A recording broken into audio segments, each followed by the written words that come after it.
to another edition of 13 Cards Subject to Change. This is Zach once again doing the intro. Leroy is also here. Leroy, how you doing? I'm doing pretty good. It's had a couple of cheesburgers before here from There we go. All right, fantastic. I got fueled up. Fantastic. Also on the show today is Willie, not the Willie you're all used to, but he'll be known eloquently on the show as White Willie. Willie Lodenbach, my buddy's on the show. Willie, how you doing? I'm doing pretty good. How about yourself? Fantastic.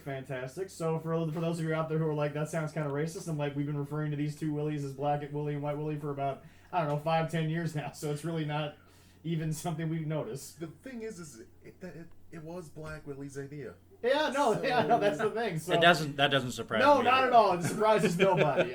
So anyway, we have a loaded show for you guys here today. We're going to cover as many things as we can. Kind of a bunch of different news recently coming out. I think it was last night, maybe the night before. Naito just won back both belts from Evil. Oh, I didn't see that. Nice. Yeah. Wow. So both belts, both the IWGP Intercontinental, which by the way, he broke Shinsuke's record now. He's a 6-time IWGP Intercontinental Champion. Shinsuke was a 5-time champion. And he's now back to being the world champion of IWGP. Sweet. Or New Japan Pro Wrestling. Yeah, no, it's weird over there. It's not the or it's not the New Japan Pro Wrestling Championship. It's the IWGP Championship. It's literally you got New Japan Pro Wrestling. Yep. And then you have the International Wrestling Grand Prix. That's what the IWGP is. But I mean, it's And Japan. They've had a yeah. lot of older rules they've done with. But anyway, we'll talk about that later on the show. So anyway, some big news coming in here where you might as well start out. So we talked about on the show the other day, Karrion Kross defeated Keith Lee, who is now on Raw and will be at Payback. Payback will be coming up here on the show a little bit later. Yeah, I got the rundown of what the matches. They added a couple more today. So. So we'll be laying that out before the pay-per-view tonight. Anyway, Karrion Kross is injured. It is a separated shoulder. It's been confirmed. It is not career-threatening, as some articles decided to say that it was. Oh, they love doing that. Oh, bastards! It's just at that point, it's just clickbait. I mean, it's you're sitting there. Definitely. Yeah, I don't understand why we're even worried about it. But anyway, Willie, I forget. Did you watch that match? Were you there when for Takeover 30? Were you over at my house? I was not there for Takeover 30. I was there for SummerSlam. Okay, so Takeover 30 was the day before. So Yep. anyway, it was a simple shoulder tackle. Was all it was. Yeah. It wasn't a big move at all. Yeah, but Will's been watching wrestling with me and Allison recently. They come over on Sundays, and I just have the network on in the background. That or Hell's Kitchen. We just kind of throw things on in the background while we play matches. Well, let's see. But, do that or Gordon Ramsay or wrestling. Well, that works either way. There's a lot of anger involved in both. So yes, definitely. I mean, hey, I can always pitch McMahon on Bobby Flay, Gordon Ramsay fight at any point in time. There we go. I'm okay with this. But anyway, I feel like Vince could actually make a lot of money if he put Bobby Flay versus Gordon Ramsay. Yeah, and then you just have Guy Fieri running down, just suplexing. Yeah, there we go. Perfect. That's the best fantasy booking I think I've heard in a really long time. So anyway, Karrion Kross on a simple shoulder tackle. And again, I'm not 100% sure that's where it happened, but all I remember is watching the video. Keith Lee came off the ropes, hit Kross went down, and then Kross immediately reached for the shoulder. Mm-hmm. So that's where I'm thinking that it actually happened. And it's really interesting. If you look at the pictures after the match of Kross and the shoulder, there's literally like a dip in his shoulder of how bad it was separated. So I mean, it's definitely significant. Well, I think it was the same way when AJ messed up his shoulder during the Royal Rumble. He fell wrong. Well, yeah. I mean, it's a simple thing like that. Well, and not only that, but it's like, I mean, we all know the size of Keith Lee. I mean, you get hit by that, the body's going to look at you and say, I'm not meant to take this. I don't care how big Kross is. But anyway, so he's injured. He has relinquished the belt. I think he gave a great promo about coming back for it. I think it actually works with him. Just with the character, as long as, again, this is my issue with Twitter in wrestling. As long as they keep it quiet, as long as they don't announce it, I feel like when he comes back, it's going to be quite the pop if there's fans involved, and even if there isn't, I feel like it's going to be a big pop at home. Yeah, well, it's interesting. I don't know if it could have worked, but could they have done, the Brock treatment with him this or no? Well, here's the thing. Everybody knows at this point in life, Brock Lesnar is not going to work 300 plus days.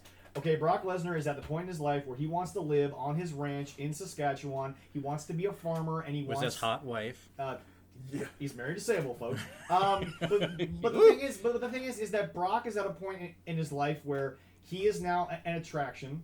He comes out a few times a year because those few times a year make him more money than people working 300 days a year because That's he's an true, attraction, yeah. because he is still, in my opinion, well, he actually is the most decorated combat athlete in the world, but he is, Yes. in my opinion, if fully healthy, the most dominant physical specimen the world has, especially considering he is a world-class Greco-Roman wrestler. So, I Yeah, mean, and- if you get to the mat with Brock, I mean, he's going to move you. And over the years I've been in there, I mean, he's become smart with the business too and what to do. He's also a guy that, as Kurt Angle has said before, he just doesn't like people. But I feel like Brock is one of those guys that if you kind of just let him... I think we talked about this on the show before. I think we did, yeah. Yeah, if you kind of just let him be, he's probably not as unapproachable as people think. I remember a story that I think I told before. Willie, I think I've told you this. He was actually at a Jimmy John's in Minnesota with his kids, and a guy told a story about seeing him there, and he ended up talking to Brock for a little bit about hunting, fishing, because Brock's kind of an outdoorsy guy. That's what he does. And yeah, you're Minnesota born and raised is what you're gonna do. born in North Dakota, raised in Minnesota. Oh, well. But yeah, but Pretty close. No, Close enough. no, exactly. Well, I mean, at this point of the story, I think he's still at the compound down there in rural or urban Minnesota. Yeah. I think he still had that because I think the fight against who's the UFC legend that he beat for the heavyweight title? Guy was. It wasn't CM Punk. No, he would have killed him. Yeah. One of the most famous UFC. Oh, Randy Couture. There we go. Yeah. Like I remember watching the documentary leading up to that fight. Brock was just at his compound in Minnesota, and he set up this little gym. And the scariest part about that documentary to this day, I'll never forget, is Brock pretty much admitted during the interview, "I'm not going to get any stronger," and I'm just like, that is a scary statement that Brock Lesnar is like, yeah, there's not really much I can't do outside of crazy strongman competition type stuff. But, Brock's never been built for strongman stuff. Well, just seeing him walking around with freaking logs on his shoulder that I would not even attempt to try to do myself. It's like, damn. Well, again, Brock is a guy that I think constantly has been bashed for body issues. Like, people say, oh, he came out, he didn't have a six-pack, kind of a pot belly. Brock's a farm boy. Yeah. Okay? The guy doesn't have defined muscle. Like, I mean, you're not going to see him defined muscle, but there is a built muscle mass behind Brock Lesnar's skin that is just beyond anything I think the average weightlifter can imagine. I mean, Brock Lesnar will walk into a walk into a local gym. He'll destroy you, or maybe he'll keep up with him depending on the workout. But you go to the farm, Brock's gonna torch you every time. It's just ridiculous. Oh yeah, doing it on the front. It's totally different. Yeah, than going but to the anyway, gym, so no, I mean, look, I think Karrion Kross, in my opinion, with the darkness of what he was doing, and on top of that, you have his wife, who ultimately I think is the real star power. Karrion's an amazing in-ring competitor, a lot of martial arts background for a guy who I think goes like, what, 260, 270 right now? I think something like that, He's like 6'3", 6'4", 270, so he's a good-looking dude. He's got a nice tattoo set that kind of fits the gimmick. But, I mean, obviously Scarlett is the star in terms of the look and the talking and all this other stuff. I think, in my opinion, we talked about this in the lounge many a times, you probably could have just, if the shoulder wasn't something that's like 6 to 8 months, if it was only like maybe 2-3 months, then just have him not wrestle. Have him talk. I think Marcus Gold actually pointed out, make an 8-man tournament and then just have Kross stalk everybody. He doesn't need to speak. He doesn't need to talk. He doesn't need to wrestle. It's the old school mentality of pay-per-view. Willie, you know this from like what Dana White did in the UFC. Yeah. Although Dana White was giving you the matches you wanted to see, unlike what boxing was doing. Boxing always waits. I think boxing, the rule is you have to wait 5 years before you get the fight because they want to build money. And then Dana White's just like, here's the fight. Yeah, I mean, but that's the thing with boxing though. Like you look at the Mayweather Pacquiao fights. Well, that was 5 years too late. Yeah, it was 5 years too late in both of their careers. Well, but it wasn't going to make the well. But here's the difference, though, and this is where Mayweather's a genius. It wasn't going to make the money it did when they had it. Nobody was going to pay $150 5 years prior because they hadn't built those legacies. Now, in my opinion, I think you would have been able to punch that to $250, almost $300 a buy if Pacquiao would have said, "My shoulder's hurt. Let me go get that fixed." But Pacquiao, you took the fight. You decided you were going to do the fight. You lost. In my opinion, that was a clear win by Mayweather. Controversial, but that's my opinion. But anyway, back to my point. Dana White has never made people wait for the fight. Brock's entire UFC career was very simple. Who is the next big heavyweight guy? It was Randy Couture. Originally Frank Mir, obviously the first one. Yep. Frank was sort of up and coming at that point, so I think that skyrocketed Frank Mir a little bit higher, that he beat Brock Lesnar because Brock had so much hype coming in.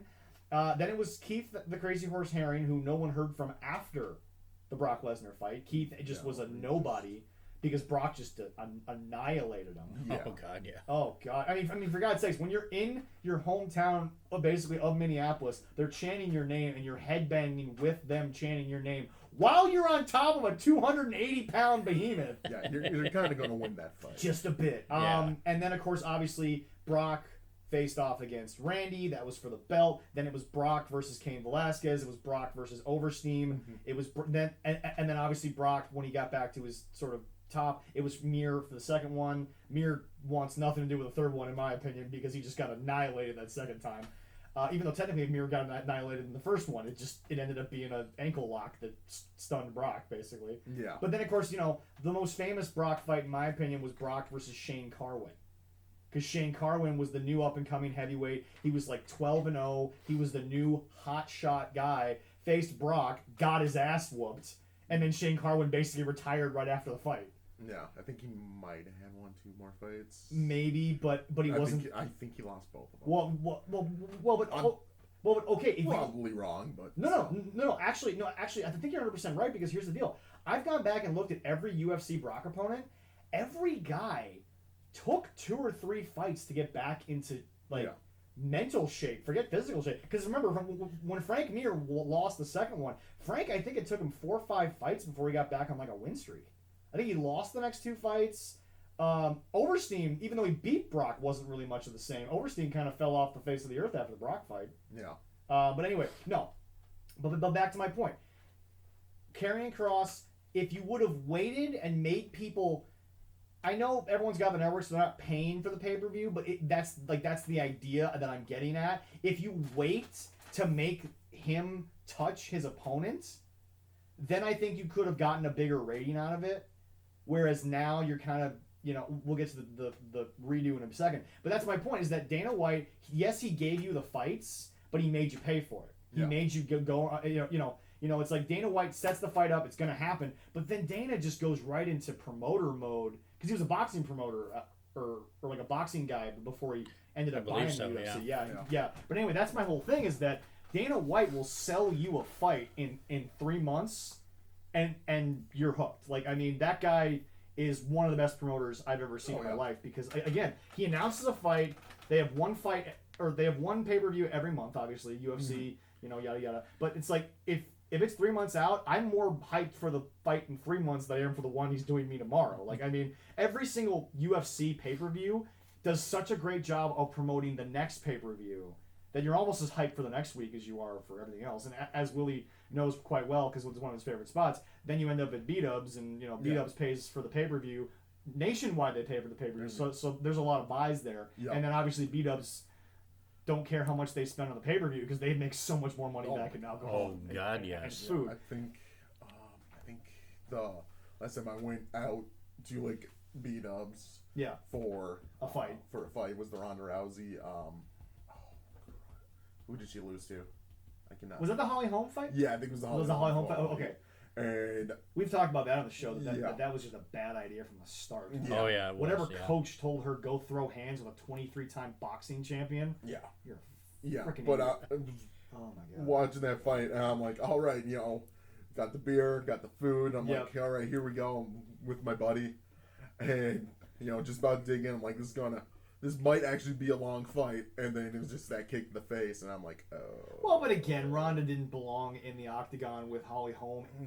Not with Holly. Well, okay, here's the deal. I think that Ronda would have won that fight. She would have kept her confidence, and she would have maybe stayed undefeated in UFC. But here's why I say that: you're a bronze medalist in judo. Mm-hmm. That's a ground-based martial art. Why are you not taking Holly Holm, who all Holly is? No offense to Holly, she's not much of a ground game fighter. I mean, no. I don't think I'm insulting Holly by saying she can't ground game to the level of I would say even Ronda Rousey, but Yeah. Ronda wanted to throw hands. And look, stick to your strength. That's why I said Pacquiao was a bad draw for Mayweather, because Mayweather is a very defensive-based boxer. He's got one of the fastest head moves in the history of boxing. Yeah. We'll talk about that with Al Sands here when we get him on the show. Oh, yeah. But anyway, no, and Pacquiao's kind of a happy feet puncher. At least that's what I've gotten out of Pacquiao. I mean, Pacquiao tries to throw as many punches as possible, but hey, Mayweather did the one thing that no boxer's ever been able to do, and that's win the scorecard. If you win the scorecard, all you got to do is last 12 rounds. It's not hard.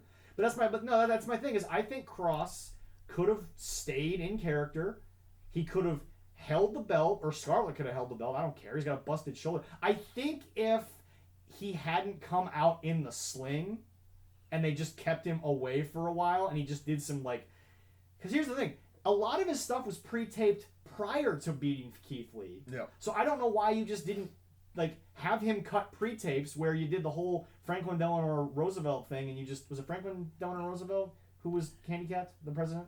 Yeah. Yes, okay. FDR was. Yeah, exactly. Polio, yes. So why didn't you just shoot him from a certain angle? You could easily just avoid the shoulder, or have him take off the sling while you're doing the shoot, and then put the sling back on. I don't think it would have ruined him too much. Just have him do quick 3-minute matches. Well, you wouldn't even. But that's my point. Don't have him fight, because then when he finally fights, more people are going to watch, because you're itching for the wrestling side of things. Yeah. It's promotion versus wrestling. How long do you promote before you finally have the two guys touch, before they finally throw hands? That's the thing. When you go back to the biggest boxing match of, I think, my generation, wasn't even Pacquiao Mayweather. It was the last one we just saw. Yeah. And, I even watched the fight live, but I can't remember it because it was kind of a wash. It was really sad. I grew up watching Mike Tyson beat the snot out of everybody. Well, and Mike Tyson's coming back, and sadly, Mike Tyson looks in shape as hell for 50-some years old. Yeah, it's like, I'm gonna get that new guy right there. Whatever, Mike. It was Tyson Fury versus Deontay Wilder. Oh, yeah, it was Wilder versus Fury. Yeah. And Fury just... I'll admit... He blames the walking gear. Yeah, the walking gear that you yourself designed. It looked like it was the 90s Power Ranger outfit from the first movie. Well, not only that, but like, you want to know, like, what's hilarious is if you go back on the WWE Network and you watch Edge's documentary about coming back from the neck surgery, Edge, that coat that he wore the night that he came in the Royal Rumble, and you were there that night, you remember how much I marked out when I heard Edge's music. That jacket was 40 pounds, which is about how much I think Fury's thing was, 40, 50 pounds, I think it was. Yeah. Yeah. No, it was Wilder's. Wilder was the defending. Wilder. Wilder. It's just a very poor excuse. Well, watching the pre-fight stuff, right? Wilder's just like super like aggressive in terms of I'm not moving. I am stoic. He was too focused. I am overhyping myself. I know I'm going to win. The first commercial that you and I saw of Fury was him just talking to his wife. Like his wife or his girlfriend. He's doing shots with the boys at one point. He was just chilling. He didn't give a shit. It's like, oh man, I'm big chilling before the biggest fight in my career. Wilder's just like in this trance, and then you come out and Fury's loose. Like Fury's a much bigger man than Wilder in terms of weight. Oh, by all means. Weight, they're about the same, but we're talking bills. He laid on him most of the fight. Yeah. That's what got Wilder so tired, was he just laid on him most of the fight. And by the way, for those of you that don't like that, that's called boxing strategy. Yeah. Oh, yeah. If everyone's like, Mayweather just hugs everyone. It works! Yeah. Yeah. And that's the thing. And then when Fury... Well, 51 if you want to count the Big Show thing, but we're not going to. We're not going to count that. No, but $20 million money. Fury got his, his shots in. Oh yeah. Because Wilder was just so, I don't know. I feel like he was just off his game, or he overhyped himself. But like he got the shots in, like the first like decent shot from Fury, Wilder just looked like, wait, what just happened? Well, the problem with Wilder is Wilder was playing a character, much like in wrestling, and here's the connection: is Triple H was there that night. I think he was there for Wilder, wasn't he? No. I think he was just there. Anyway, it was the biggest fight. The running meme joke was that he was there to protect Vince's investment in Wilder in case Wilder wanted to go into the WWE. But anyway, something like that. But anyway, no. Wilder rather take Fury, the drunk Irishman, over Wilder. Come on, let's have some fun. Was he Irish or was he English? He's Irish. Well, somewhere on in there. Yeah. He's from He was there. a Gypsy somewhere. King. That's all I know. Yeah. But no. Okay, so like. Yeah, so I think Ireland. Yeah, but anyway, so it's like, here's my thing. Wilder was playing a character, which if we were talking in terms of WWE or wrestling gimmicky stuff, it's the guy who gets too focused and then when it's time to go, isn't as good as the guy who's just... The prime example is actually back to the UFC. Josie Aldo versus Conor McGregor. The fight ended in third... Like, here's the deal. That's the one fight that UFC will never fight, no pun intended, of people keeping off of, like, websites for free. I watched a 25-minute video on the McGregor-Aldo fight only because the first 24 minutes and 30 seconds was the build-up to the fight because it was a 13-second main event. Yeah. But again, the weight of everything fell on Aldo. He wasn't ready for it. You could tell Aldo was just very stiff from the moment he got in there. And Conor's like on the ground stretching his legs. He's about to go into the biggest fight of his life. He's stretching. Like he didn't care. Yeah. Yeah, he was ready. That was Conor's comeback fight, right? No. Actually, Conor's comeback fight was the second time against Diaz. Conor was still on the rise. That's right. Conor just finally hit main event status at that moment because he beat Aldo, who hadn't been beaten in I think it was a decade. Aldo hadn't been beat. Yeah. That's like It was like nobody had like beaten Aldo in a really long time, and it just took 13 seconds for the Irishman to knock him out. But anyway, so Cross, in my opinion, you could have waited for them to pay for the fight. You could have done your best to make him rehab. You could have done something, but there's also that unwritten rule in wrestling, which we all know is fake, but it's still an unwritten rule that you have to defend it every 30 days, or else you vacate it. Which I have a problem with because look, I'm not gonna lie and say I'm a hardcore wrestling fan. No, it's fine. I'll watch from time to time. Yeah. And, I'm actually getting back into it. I think the last time I really watched it was probably The Rock's comeback. Okay, yeah. After he did crap, I don't know, whatever. Was it the Scorpion? I think it was movie? Scorpion. Yeah, okay. Whatever. No, one of his first comebacks. Mm-hmm. Yeah, but because then it was still him and Stone Cold. And yeah. But the whole you got to defend it every 30 days.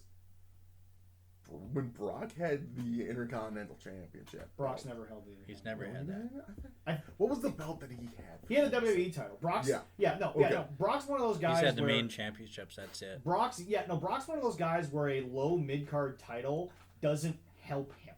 Yeah. He was so hyped. Because remember, we've talked about it before. Brock Lesnar, in the first 24 months that he was in WWE, from the moment he debuted powerbombing the crap out of everybody to the moment he left to go play for the Minnesota Vikings, he won the Rumble, he won King of the Ring. I'm pretty sure it was King of the Ring. He won. Yep. Yeah, he won King of the Ring. He won the Rumble, and he beat The Rock, and he beat Kurt Angle at WrestleMania. Or did Kurt beat Brock? I can't remember off the top of my head. I actually just rewatched that. Pretty sure. I think Kurt Brock beat Kurt. Yeah. That's what I'm saying. Well, no, but that's what I'm saying. Is that that's is that again? Brock. 5. Yeah. Brock's a fast track guy.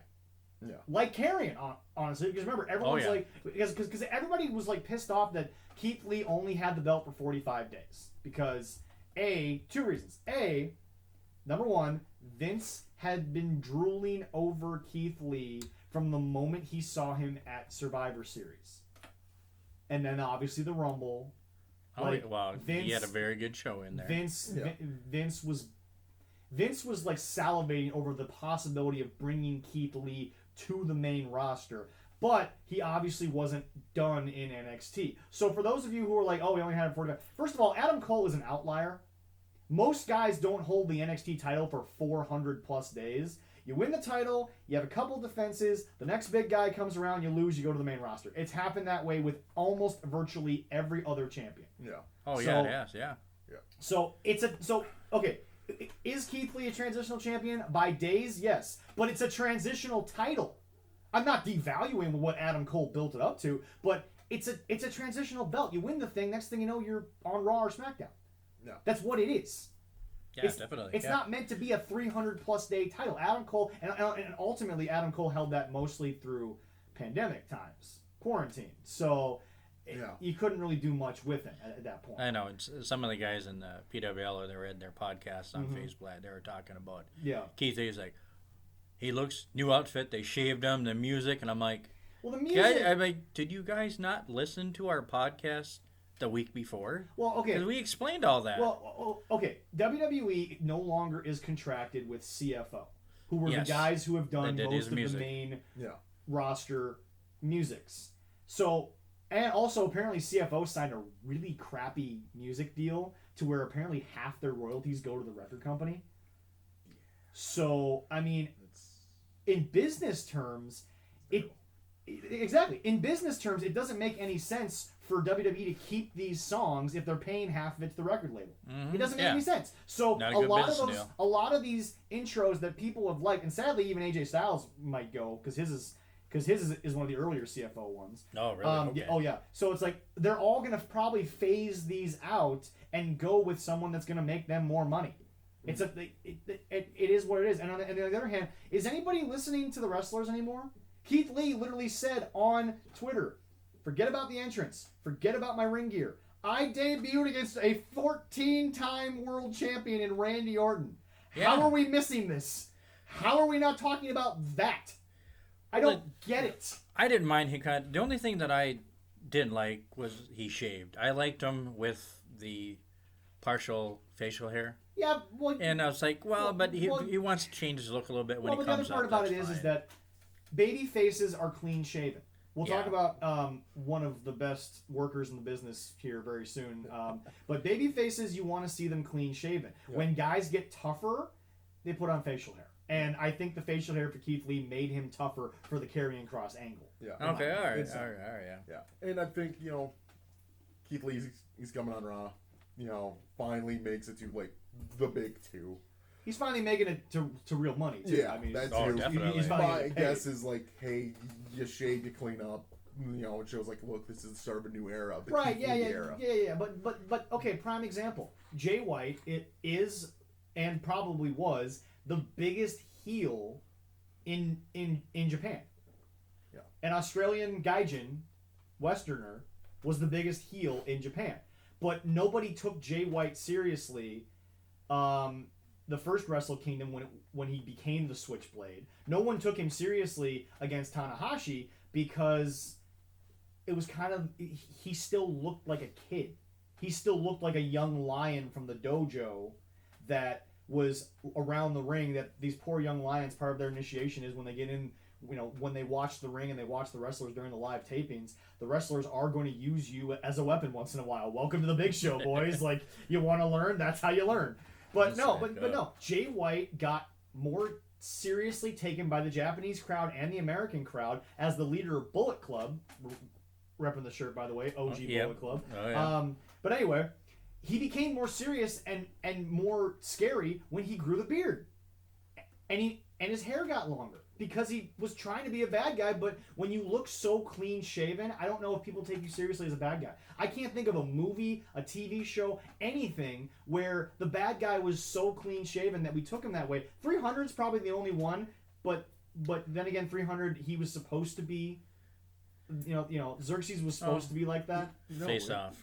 Oh, Face Off. I was going to say. Okay, fair enough. Both Venom and the New Goblin and Flint Markham from Spider-Man 3. None of them had facial hair. Well, but comic book has always been different because comic book is always the definition of good versus evil in the sense that, here's the deal. Comic book, especially with when Stan Lee designs something, it's always defined who's the good guy, who's the bad guy. You don't really have to create that. But in wrestling, you have to portray someone as that. And humans look at facial hair as a much more sort of rugged type of thing that I think helps a wrestler. So I don't think the facial hair meant anything to Keith Lee unless Keith Lee was coming up as a bad guy, which I don't think was going to happen because he was one of the most hyped debuts in a really long time. No, I guess, like looking at me and you, we'd be the bad guys. Yeah, exactly. Yeah. and actually Willie would be the Nice good little guy. baby face. Because I just can't grow a beard to save my life. You got cute cheeks. You're fine. Oh, Anyway. But anyway. My grandma thinks so too. Oh, good. Good. Fantastic. As long as your mother does. Anyway. All right. Anyway, so now to replace Karrion Kross, they have announced, which sadly because it's on Super Tuesday, I won't be able to watch because I have to work. But, you gotta watch the next day on Hulu like I do. It would be nice I get to watch it a day early. Yeah, exactly. But that's are they still going to do a Wednesday night show, or is it just going to be Tuesday? No. Just Tuesday? No. AEW got moved for the NBA on TNT. USA got the NHL playoffs. So they're moving NXT for 2 weeks to Tuesday. And actually, Sci-Fi is actually going to be replaying. I just saw that. They're going to replay it on Thursday head-to-head with AEW. Yeah. Which, very interesting. Yeah. It's sci-fi, so I mean, wrestling. Well, it's not.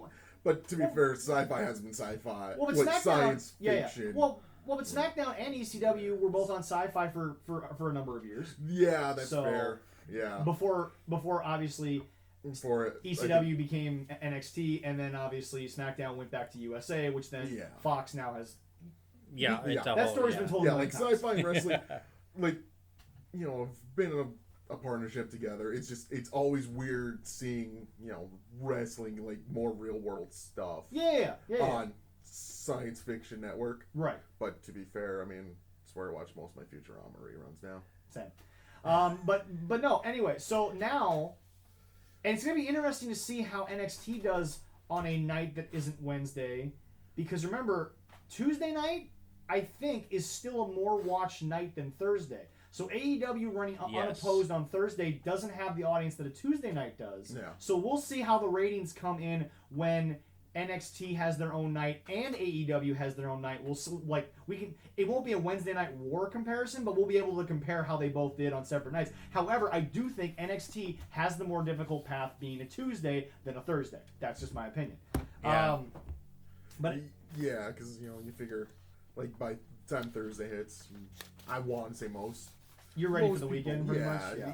You're like, I'm ready for the weekend by Wednesday. I'm ready for the weekend by Monday morning. All right. But no, anyway. So I don't get weekends. Fair enough. I work. So do we. Odd job. Yes. But anyway, no. So it's Super Tuesday. It's a night that's different. So how do you entice the crowd to come watch you on a night that isn't your normal night? You have the 4 biggest names possibly in NXT history. In a 60-minute fatal 4-way Iron Man match.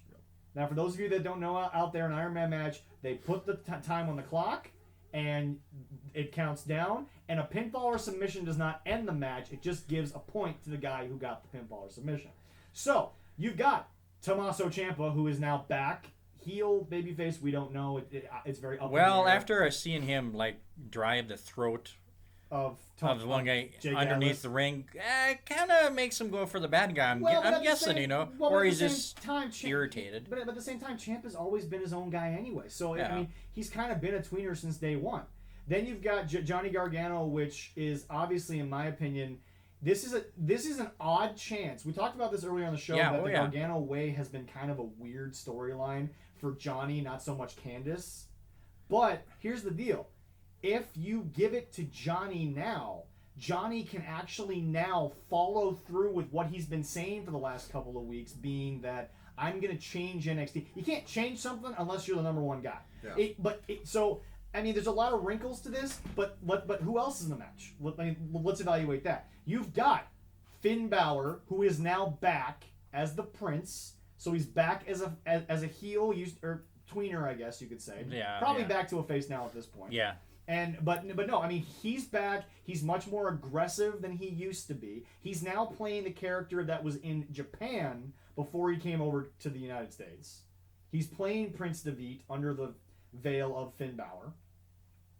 And then obviously you have the 4th competitor in the match, Leroy. Adam Cole, baby. There we go. And Adam Cole is done with Pat McAfee, which again was surprisingly fantastic. It was a pretty decent Pat match. McAfee, I missed that. I'm so mad because I love Pat McAfee. Come back to the apartment and I'll show you everything he did, because Pat McAfee cut a better promo than anybody in NXT. Oh my God, Pat yes. McAfee can talk. Yeah, he can. I was able to catch NXT last week before they did not Takeover. Before Takeover. Takeover, just normal NXT. Yeah. And you see McAfee come up on stage, just talking mad crap. I'm like, this is the separate. Can we just get him to do hype for everybody? Can we? Oh, it worked. Well, but here's the thing: Pat McAfee is the prime example of your sports career. Yeah, you were an All-Pro. You were a punter. No one cared. Okay. But it's because no one cares that he can do this kind of stuff. Not only that, he proved that he has a personality that if he was he talks like a veteran wide receiver, but he was a punter. He's got the attitude of a Randy Moss, but he's got the legacy of Ben and Terry. Basically, yeah. Yeah, there we go, yes. Yeah.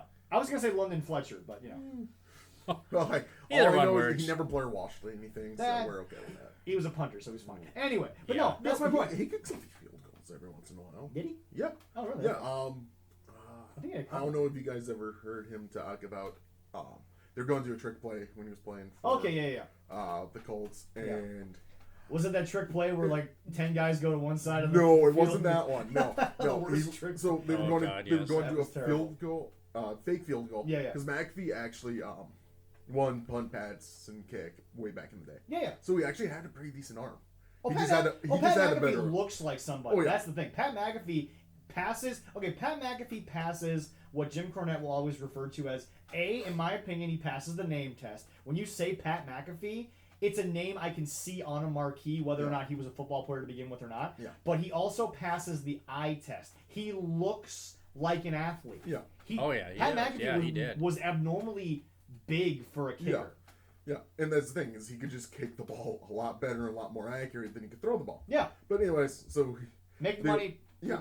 Make money where he's so they're going in this. They're going to do fake field goal. Yeah.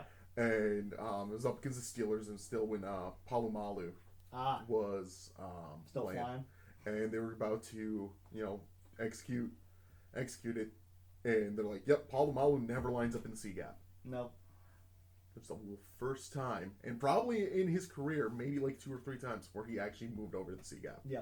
And McAfee's just like yelled at everybody, "We are kicking this ball. I am not going to get lit up by Palomalu and shave years off my life. I gotta go make money somewhere else after my football career. I don't. Yeah, it's like I want the CTE. Yeah, exactly. My podcast, but that's which has been canceled twice, but. Keeps going. But that's my point. So Adam Cole is back in the title picture right away. So, but again, this is, you have a night that you're trying to entice people. So what do? You put this huge marquee together because of Super Tuesday. Obviously, they could have waited a couple of weeks to have maybe a tournament for the title, but honestly, this is one of those happy coincidences, not for Karrion Kross or even the company, because now their plan is thrown in limbo. But this is one of those happy coincidences that it happens right before you're pulled from your normal television slot to your current television slot. So now you are sitting there. And now you have this golden opportunity to put a big match on a night where people normally won't watch, and you can entice them. Yeah. Or show off to other people. I don't know. Yeah. Well, a lot of people want to be watching America's Got Talent because it's on Tuesday. But, if I'd be watching the rest of America's Got Talent or the budget great value version of American Idol. Although American Idol is now the budget great value version. Yeah. Okay, if we're talking real talk here. Yeah. I think I'd much rather watch The Voice. That's fair. I like The Voice more. If we're just going on this tangent, I like The Voice more because you got no one's looking at the contestant. Yeah. Because I think that was also like the big problem with like American Idol. You see a guy, you're like, oh, this guy can't sing, and then he's belting out, that did add a lot more drama. Yeah. So but he's belting out like.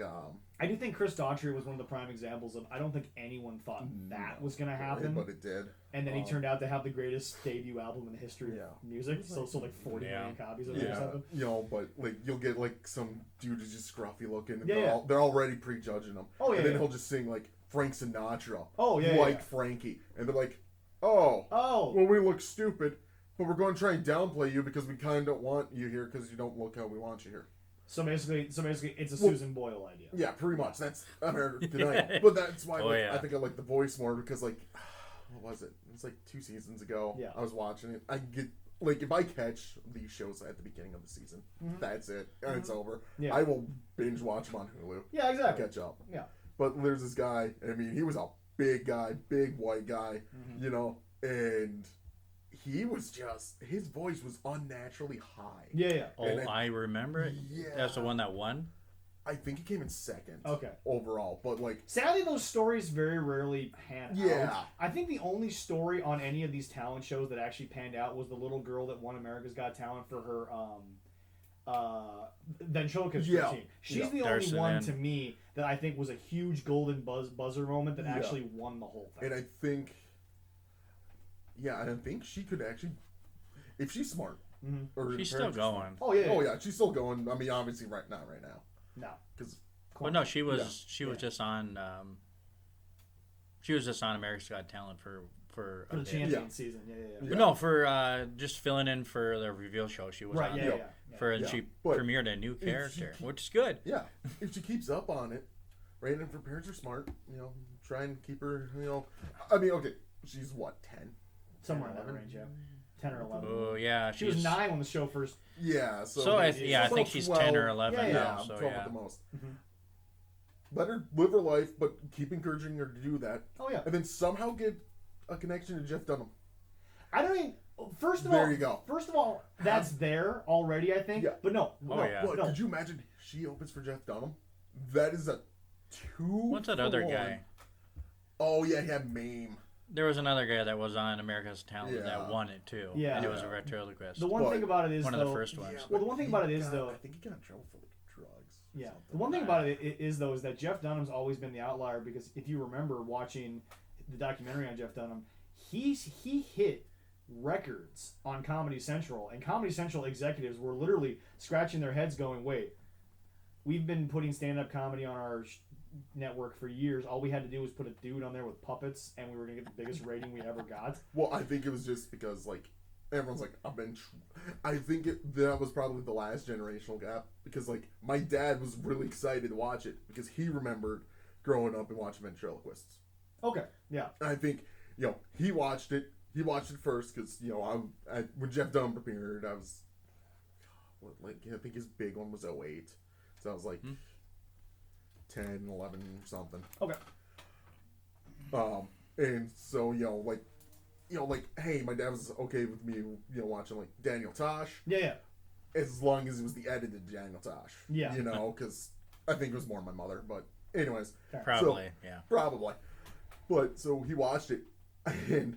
I'm like trying to sleep for school the next morning. Yeah. And he's just dying. I'm walking down. He's like, you just sit down, watch this. I'm like, is it a ventriloquist? And he's like, trust me. Oh, I watched those first 3 specials and 4 or 5 times. Oh, he is, yeah. Easily. I like Walter. Yeah. Walter and... You are Walter. Anyway. Walter's all of our grandparents. Let's be honest. Wait. I'm not Walter. He's all of us in 10 years, too. She's that, too. I mean, honestly, I turn on the Weather Channel every morning. Like Walter. Yeah, right? Walter and Peanut, man. Yeah. But anyway, so... Can he do Jose anymore? Or is that... Oh, he does. Stick. He does. Yeah, he does. Yeah, he does. But anyway, so here's the other thing. People don't find him offensive because remember, he makes fun of everybody. That's fair. That's true. That is the common denominator in comedy.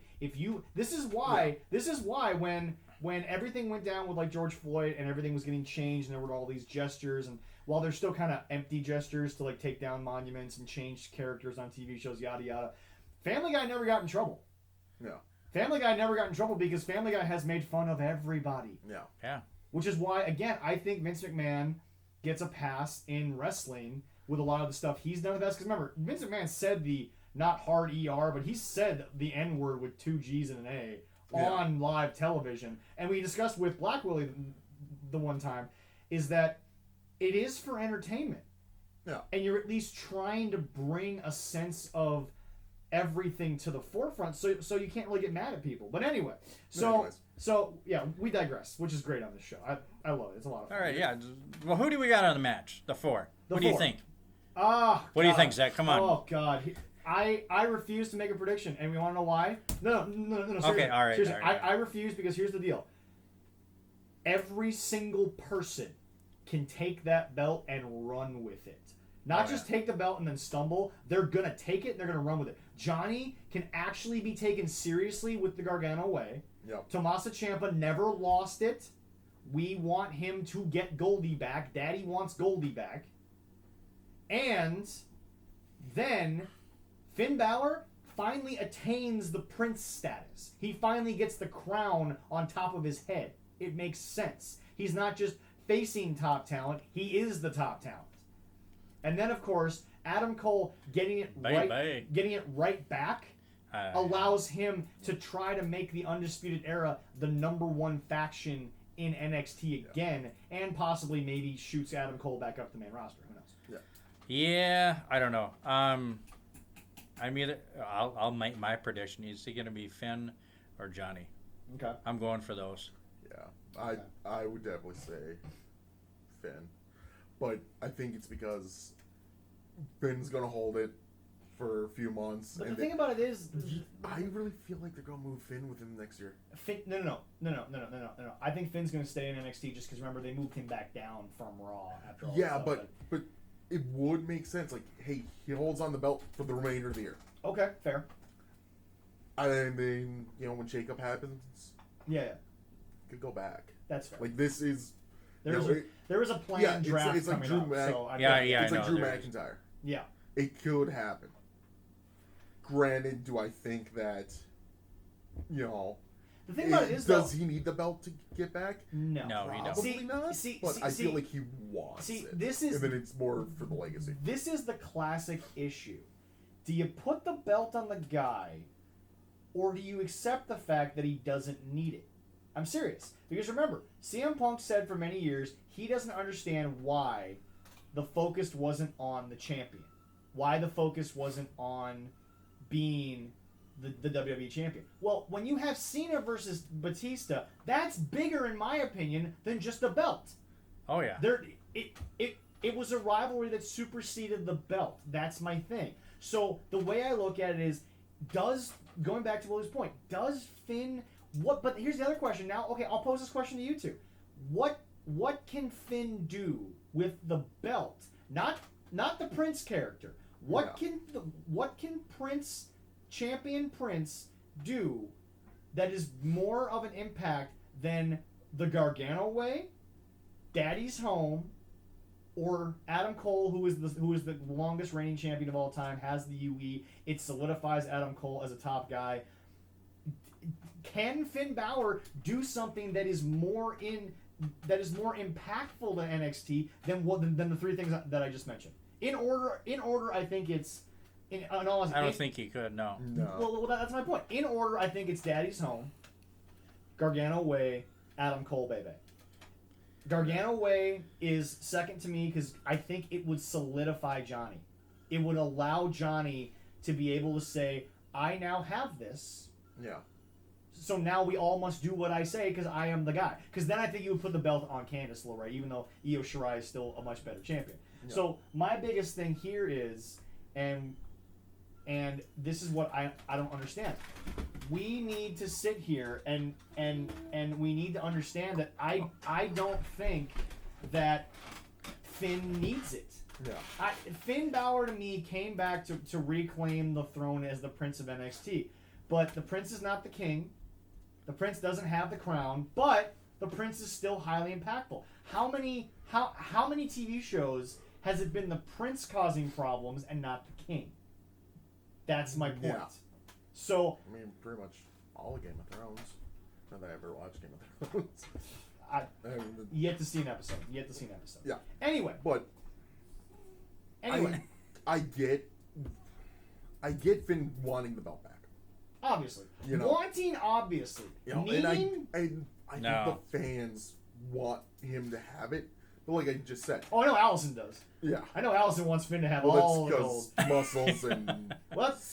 She's a fan. To be fair, if Finn wins, there's going to be a lot more shots of his belt, which means that his chest is going to be shown, and Allison will be very happy about that. Yeah. Anyway. But the thing is oh, boy. Not troubles in the Gargano house, troubles in the Bouchard-Helmer house. Yeah. Anyway. How is that trouble? It's not. Yeah. All right, there you go. Exactly. Yeah. Hey, she's happy, he's happy. That's all that matters. That's how it matters, yes. No, but the Gargano way makes sense for him to win. Yeah. I could definitely see him winning it because you kind of want to bring in like a breath of fresh air versus I know you guys just said his name. I totally forgot about it. Ciampa or Cole? Cole. Or Adam Cole. Adam Cole's already had it. Yeah. It makes sense. Gargano way. We'll see how this plays out. It would be a great storyline. Mm-hmm. But you can't deny the fact that like the ratings boost of Finn. Okay. But then, like I said, when crossover or the draft or whatever happens, yeah. I will bet money on it. Yeah. Okay. That Finn's going to either SmackDown or Raw within the year. I don't know if they're going to when they're doing their draft or Triple H announced it. I don't remember when it's going to be. I think they said somewhere October or something. They're going to do it. So we got about a month. That's what I heard. See, because then that just seems too soon for like them. I wouldn't give it to Finn. See, this is why I don't want to pick, because here's the deal. It makes sense for all of them, but it also makes But that's the thing. It does. Yeah. Edward doesn't win. Yeah. Crazy statement. Hear me out before you go on there, Will. Okay. Crazy statement. It makes sense for everyone to win. However, it makes sense for everybody else to win. Does that make sense? Yeah. Yeah. As much of an argument as you can make for Finn, Ciampa, Cole, or Johnny, you can make an argument for the other guy just as well. That's true. Finn honestly might be the fourth best argument. If it's just a ratings grab, it's not going to help you long term. It's going to help you short term against Spot Monkey, but it's not going to help you long term. And that's the thing, like, especially if Finn doesn't stay, like you say he because I get this feeling. Yeah, okay. But that's the thing is, any of them could go. So you have a 4-man Ironman match. Yeah. You got your 4 biggest names. Oh yeah. The draft happens in almost a month. Let's say that. Yeah. Yeah, something like that. Who's staying? Who's going? Ciampa probably was staying. Ciampa's not going. Ciampa will never leave. Yeah. He's already said he'd rather retire than leave. Yeah. Johnny, as we've talked on the show, I think Johnny is a Rhea Ripley problem. Yeah. You have built him so much in NXT. I don't think he'll work on the red or blue brand. He is black and gold till he dies. 100%. Yeah. Unless Raw or SmackDown really need a ratings boost. Let's be honest. They've actually been fine recently the last couple of years. I know, but and they're also for the most part. I'm not saying don't put out the realm of possibility. Right, yeah. But then, so Ciampa and Gargano staying.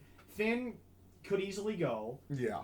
And maybe it's time, but in my opinion, if Adam goes, UE has to go, because it's not time to break up the UE. It is not time. It's not. Those 4 guys together are such a good group. They're such a good combination.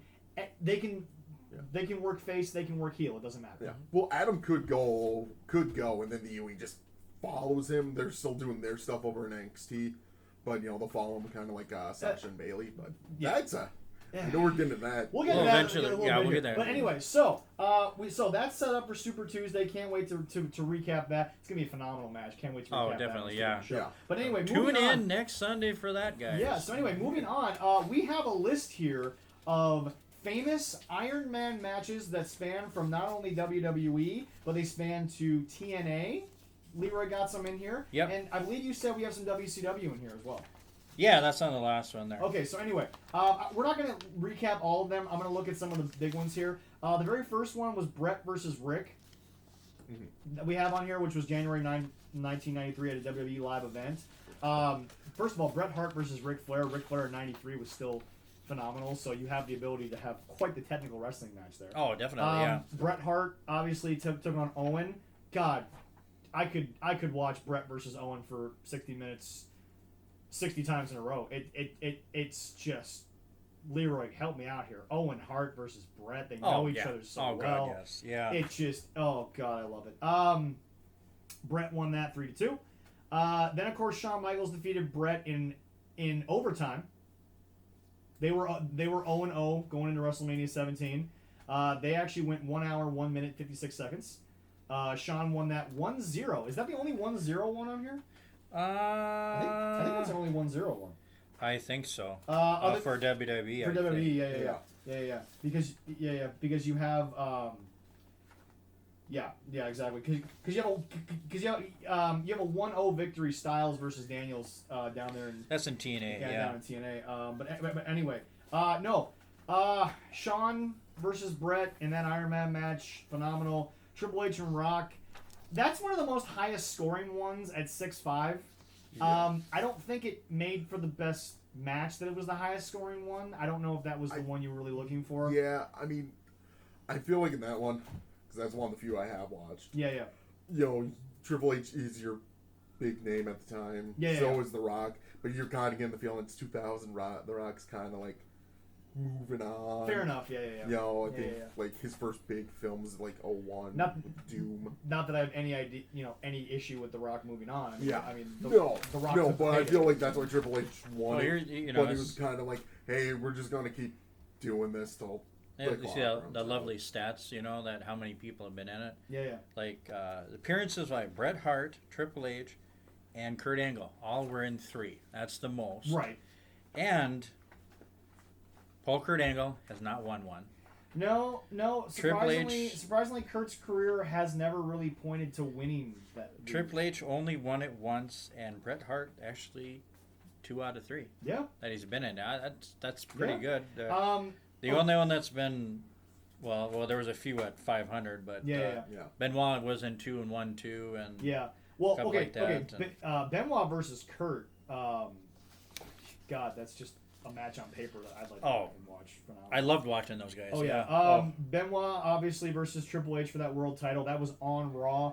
My God, was that amazing? Yeah. Oh yes. For those of you out there, look, on this show, I support Benoit in ring. Obviously, out of the ring, we know what happened. We're not going to delve into that right now, but in ring, just oh my God, he was all the Wolverine and then some. 15-minute Iron Man match was for the WWE Tag Team titles. Eminem, Johnny Nitro, Johnny Name, Johnny Gimmick, Johnny whatever the heck he wants to call himself, depending on where he is this week. Mr. Drip Drip. Johnny Drip Drip. Defeated Charlie Haas and Hardcore Holly. Charlie Haas, always an underrated talent, in my opinion. Always underrated in terms of athleticism. I liked him. Him and Shelton Benjamin. I mean, when they tagged together, I thought that was great. World greatest tag team. Mm-hmm. There was another Iron Man match, which was Miz and Morrison versus Jimmy Wang Yang and Shannon Moore. 15 minutes of fame. Ladies and gentlemen, Jimmy Wang Yang gets a shout out on the show today. Love you, Jimmy. That's what a hell of a name. The Asian Cowboy, ladies and gentlemen. Yeah, it's like Byung Ho Park for the Twins. It's like, God. I mean, hey, Yeah, no. It's definitely a baseball name. Oh yeah, because it ends in Park. Oh yes.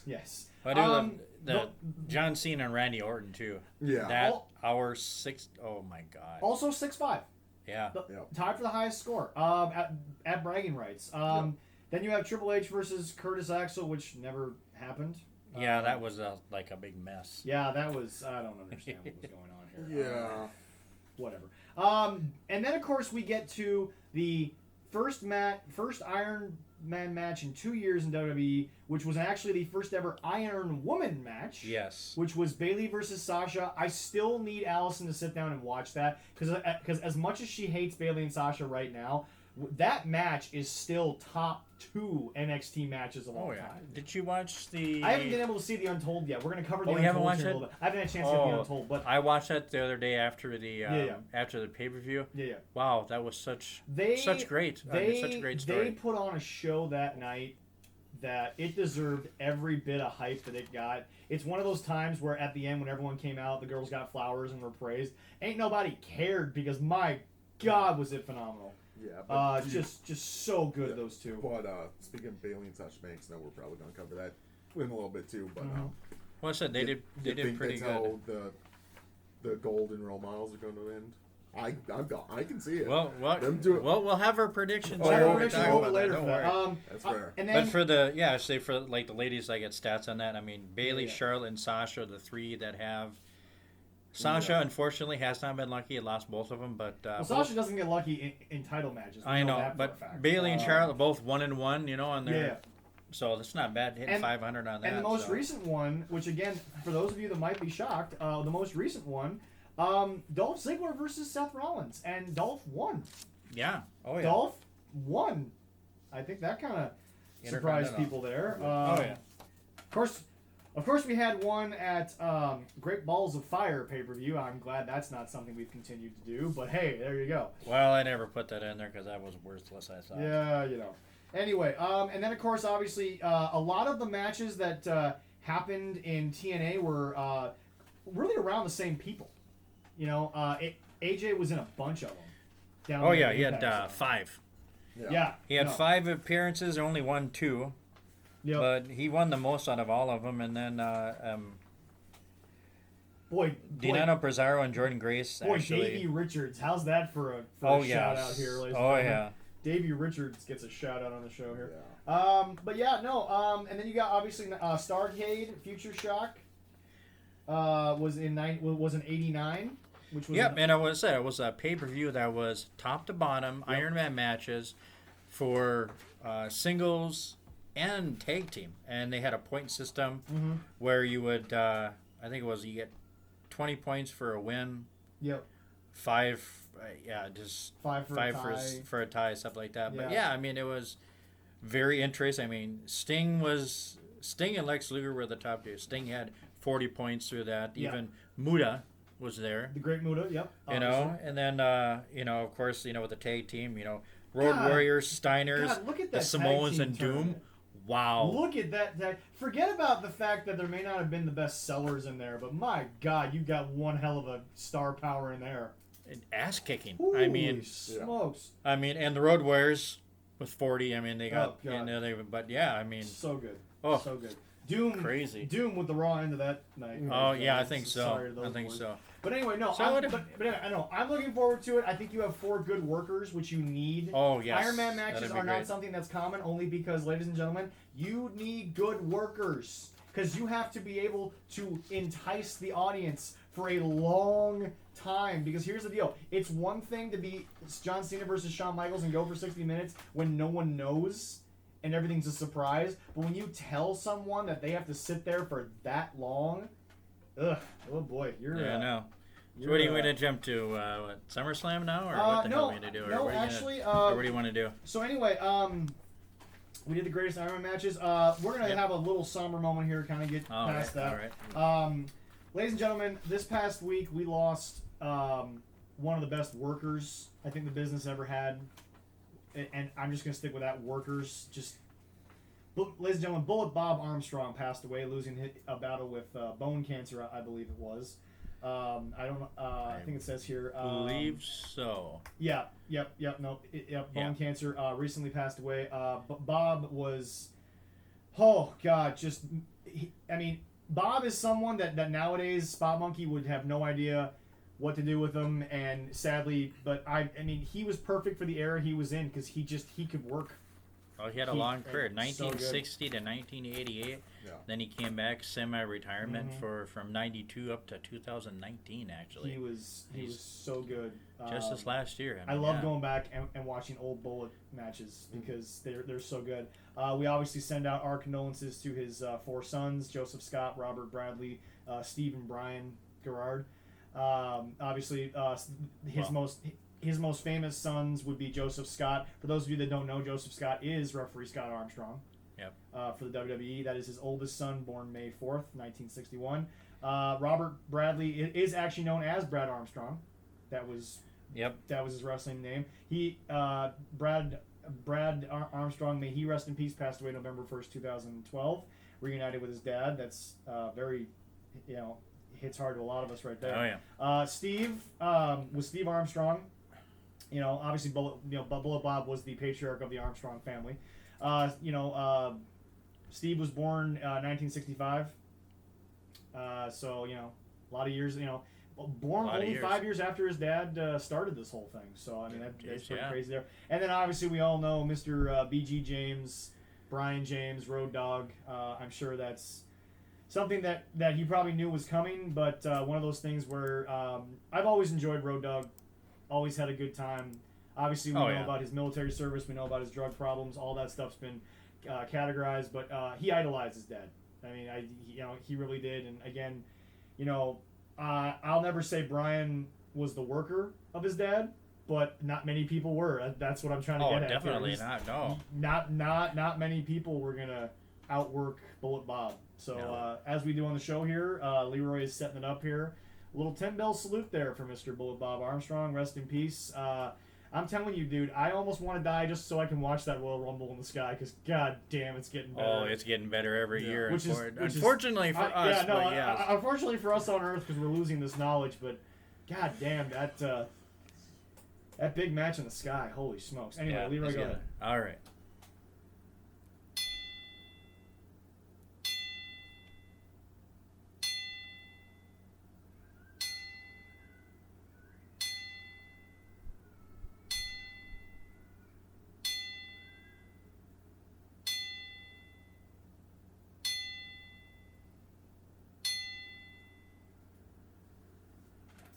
Thank you very much. Sort of moving to a little bit of a lighter note, but a very happy note for us. We have a member of the Minnesota wrestling community, Devon Monroe, In the Pro Wrestling Illustrated Top 500. Was that 460 or am I wrong? I can't remember the number. Somewhere like 400 something. Yeah. But I saw that. I was so happy, Devon, man. No, it's fantastic. For those of you that don't know, if you've never seen Devon Monroe, I think we talked about it on the show. Very close to Sunny Kiss. They actually worked together at the Black Wrestlers Matter show down in Iowa. Yes. They did.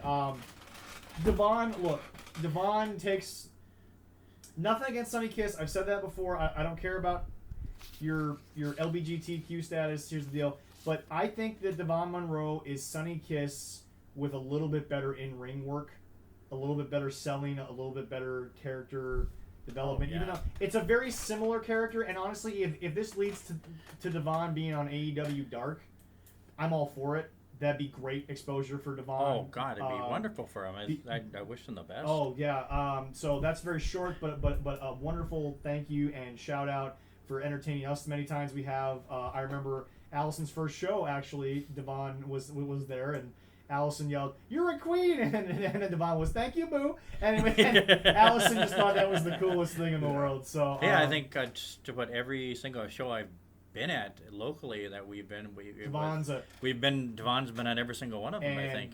And he's put on a damn great show. He will travel, he will wrestle, and it's fantastic. Yeah, Evan got to meet him and shake his hand and everything, and Evan was like, "Hey, wonderful person as well." So anyway, so we're gonna move on here to Leroy. I believe you have on here. It's written in my notes. Day in history. What do you got for us today? Just a little bit, little tidbits. 36 years ago, and you were talking about New Japan, Antonio Oko wins the International Wrestling Grand Prix. You know who he beat? Who finished second? Andre the Giant. Yes. And Tashnaki, I butchered his name.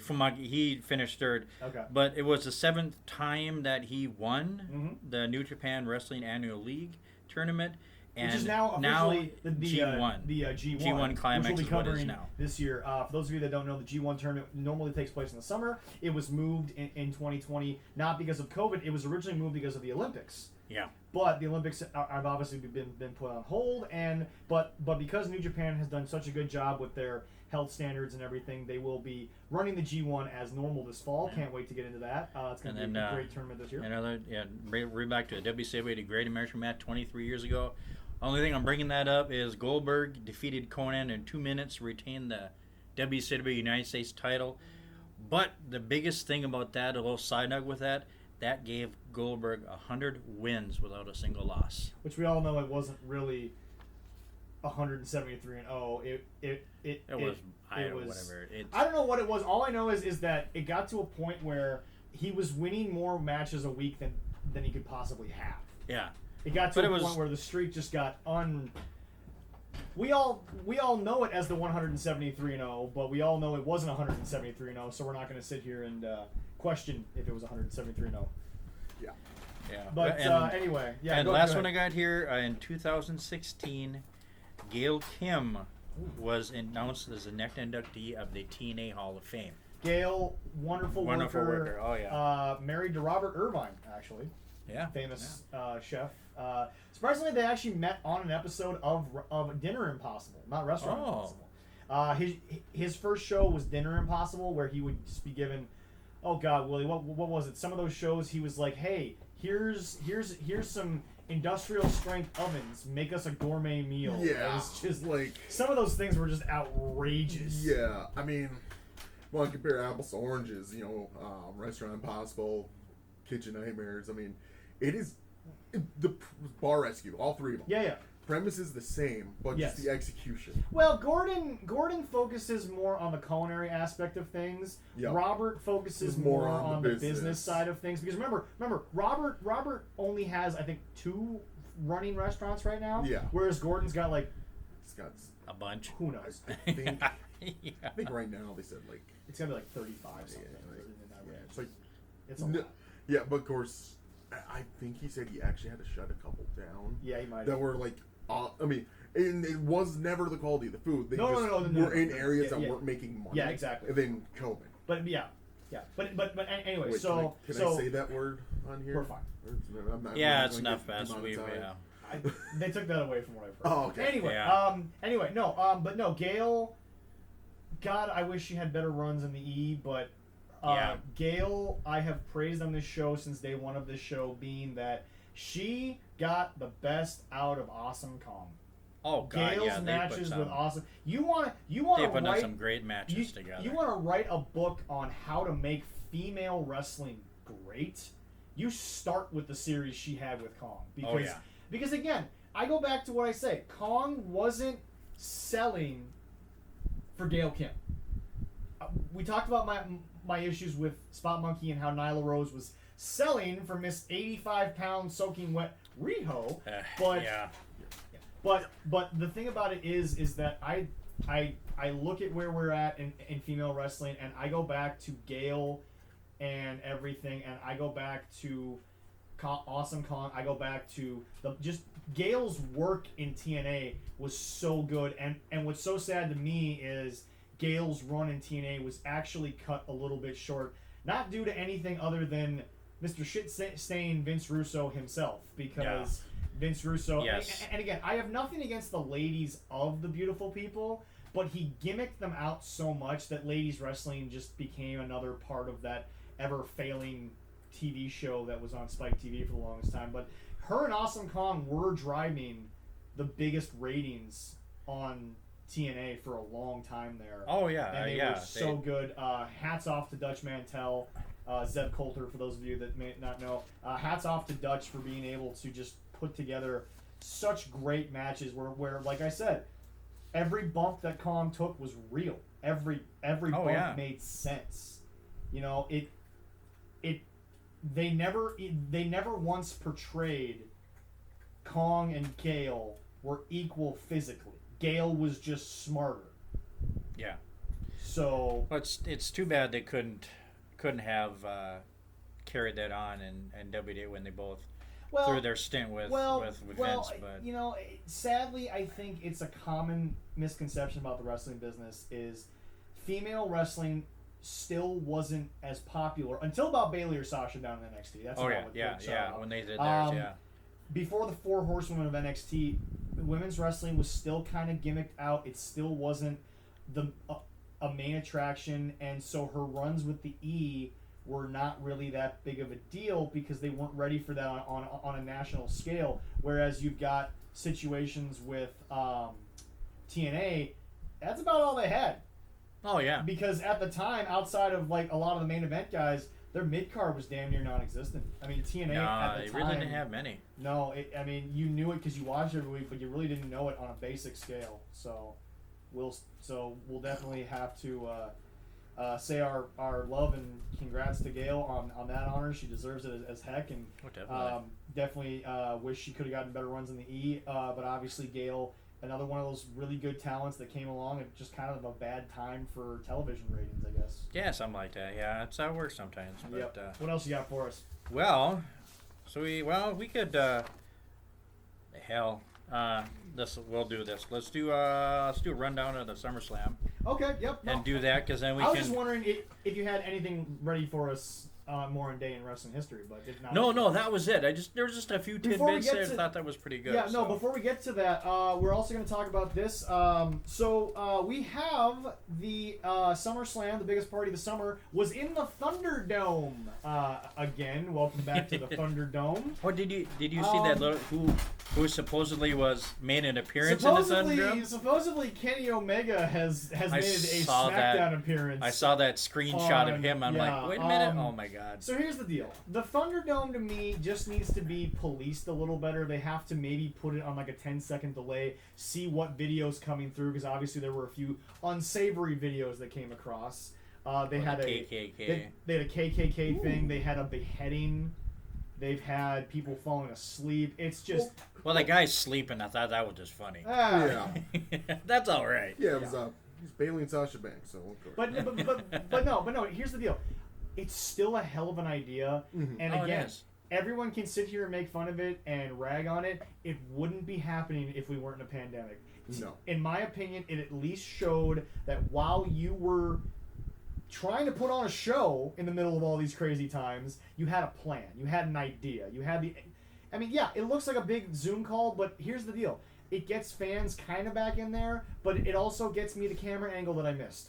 I'm glad we're back to a normal camera angle. I'm okay with that. Well, I did see a picture of how AEW is doing theirs, and that's with the people there, and it's like, okay, yeah, they are doing good distances. They got people here, and they got people way up here, and it's like, well, all right, that works. I don't know if you guys have seen any of the NBA playoffs, but they've had virtual fans the whole time, so, and I kind of like it just the way it is, but like some of the camera shots, like they're trailing, the players' feet right now. Yeah. They're players' feet. Just the way they're doing these camera angles, I'm like, when they start playing 2K. Right. It's like, oh no, wait. I still like the, and I know you like the NHL, that they had fans in the stand. Like, line up of fans. Man, that was great. Yeah, whoever's running the NHL's PR or like genius. Yeah, they are. Genius. I thought that was hilarious. Well, it's like NHL gives no fucks. That is my one. So true. They don't care. Screw you. This is funny. Hey, baseball's trying. I love the cardboard cutouts. I love that somebody paid to have a Steve Bartman cut out in the same seat. I love that. For every Cubs game. That's fair. If That's amazing. they get hit by a baseball a couple times, it'd be all right. Here's the deal. Everybody has to try something. Oh yeah. And if WWE doesn't feel safe bringing people in, that's fine. I don't care. It is what it is. No one's running things as per normal. Let it be what it is. NFL is apparently going to run the first couple of weeks without fans. Certain teams, I think the Dolphins are going to have about 13,500 in their first game. They're outside, so it all depends on like the government and everything. Yeah, we'll see what ends up happening. But that's just my thing. Look, we're going to talk about the Thunderdome here with some future guests coming on here. We're going to talk about it more and more as it progresses, as we get more shows. Yeah. I don't hate it. That's all I can say right now. Is I don't know if I love it, but I don't hate it. Yeah. But what I love about it, seeing it the most during SummerSlam, was like seeing the kids doing it. Oh, I think that's what it should be mostly there for. You see the kids. Pikachu made his WWE debut. That's right. I did see that. Yeah. But like you're seeing these kids, they're just smiling, having a good time.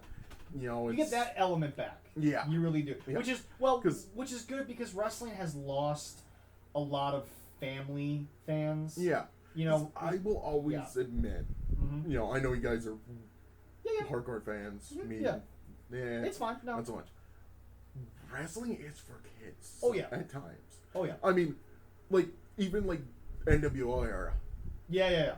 Okay, that was for like everyone who was like watching Hulk, and everybody who were like edgy teenagers, but they're still like, it's still the Hulk. Yeah.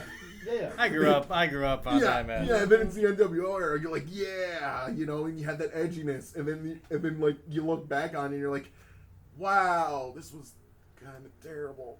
I mean, it was great at first. Oh and then no, it just, well, once you go back and you're like, wow, Vince Russo really did help kill a company. We'll get back to that here in a little bit. Anyway, so SummerSlam came and gone. Leroy, do we have matches for me? Of course. All right. I'm still trying to, register for Thunderdome so I can actually have my own experience. Okay, that's fair. Eventually, it'll take weeks probably before I get in. SummerSlam has come and gone. Overall, I don't think the show was terrible. I think the show was what it was because you have a limited roster due to pandemic situations. Yep. I don't think it was going to be the greatest party of the summer because it wasn't going to be what it was. But all right, well, I digress. All right, we go down here. We got first match was Apollo Crew, MVP for the United States Championship there. I'm glad we kept it on Apollo Crews. I don't know what's going to happen going forward, but I'm glad we kept it on there. MVP, in my opinion, needs to stick. Not that MVP can't still wrestle in the way that he does now, but I think he needs to stick with the mic for now. Oh yeah. I think he's doing much better. Well, you've got Bobby, who's just a freaking freak, and you got Shelton, who's been a freak since day one. Yeah. Remember, Shelton was a coach to Brock Lesnar. For crying out loud. Yeah. So, anyway, what else we got? Well, the next one we had the first title match. Okay. Bailey against the first title Asuka match was Cruz versus. Well, no, for Asuka. I know. For Asuka. Yeah. Sorry. Yeah. For Asuka's first of her two. First Bailey and this is where I knew and Bailey what won. was going to happen. Because remember, I said on the show multiple times, however the first match goes will define the second match. Yeah. Both matches were not going to match unless Asuka was going to win both. Both matches were going to be opposite each other. Yeah. They won. Asuka win both. Well, they've let everyone else win both. Yeah, but then I know why not. No. It would have been good. No. That's a good point that brings up because remember, I said it from day one. They gave the belt to Asuka when Becky Lynch left for pregnancy because what's going to happen is for the entire year or so that Becky's going to be gone, Asuka's going to be around, if not the Raw Women's Champion, because they're going to build her versus Becky coming back. You can book it. I'd put money on it. That's going to be the comeback for Becky. It's going to be that all over again. Because that'll be a good match. But anyway, but also let us set up for the second match. Bailey won because Sasha took a bullet for her. Mm-hmm. Sasha took a hip attack. All right. Anyway, so we'll talk about a couple other matches before that one. There, all right, and then next we had Street Profits against Andrade and Angel, and Street Profits are just Street Profits won. I thought they actually would lose. I thought they would have dropped the titles to them. They're pure entertainment. I don't see that right now because I feel like Street Profits is just such. They have their own swagger. They have their own brand right now. They are so much fun to watch. Smoke. Hold on. Okay, I want to play off. Drew, I'll admit they lose. They come back during payback. Boom, ratings. Boom. Yeah. But here's the deal. But here's the deal. I love what you said. They have not swag. They have swagger. Yes. Yeah. They have their own unique swagger. They're not trying to be too stereotypical. Because I actually think they're being themselves. Yeah. They're having fun with it. Oh, God, yes. And that's what I think wrestling needs again. Mm-hmm. It's for people to have fun with it. See, here's the deal. I know Jim Cornette gives a lot of reviews on how he thinks a lot of promos are like staged and they're scripted. Which, again, I don't have an opinion on stage or scripted versus, shoot on the fly. Yeah. But whether they're staged or not, Montez Ford is a goddamn national treasure. Yeah. The man deserves a statue. He's so freaking good. Yeah, he is. God, I love him. You want to talk about, creating your own hype. Oh, God, so good. I love it. They're fun. They took a bad situation, being the Viking Prophets. Oh yeah, we enjoyed it, but it was still kind of a weird situation. It was very weird, but they took it, they've run with it, they've been able to play off it, and they've been able to make me just enjoy it. Yeah. Oh yeah, I loved it. They're too. just, but no. Here's the thing: they're funny and they're fun to watch. They're also athletic enough to back up being funny. Yeah. Montez Eddie Guerrero never tried to get height on the Frog Splash. Montez Ford gets 4 ring lengths up before he falls down on something. That twist in the air, I was like, God, holy crap! Yeah, that's crazy. I love it so All right, well, the next one, Mandy Rose beat Sonya Deville a new DQ, and she left WWE. This is the match very interesting that I want to get very serious about for half a second. All right. We all know what happened to Sonya Deville recently. we all can understand why Sonya would want to leave for a little while. We also understand why Jim Cornette is sitting here saying, why would you leave? Jim Cornette's not being disingenuous to Sonya. He comes from an era where guys had stuff happen in real life. Yeah. They just made it part of the show. It's a different era. I get where Jim's coming from. He's not being mean to Sonya. He's not being disrespectful to her. He's not being facetious. Yeah, exactly. Yeah. But this is the thing.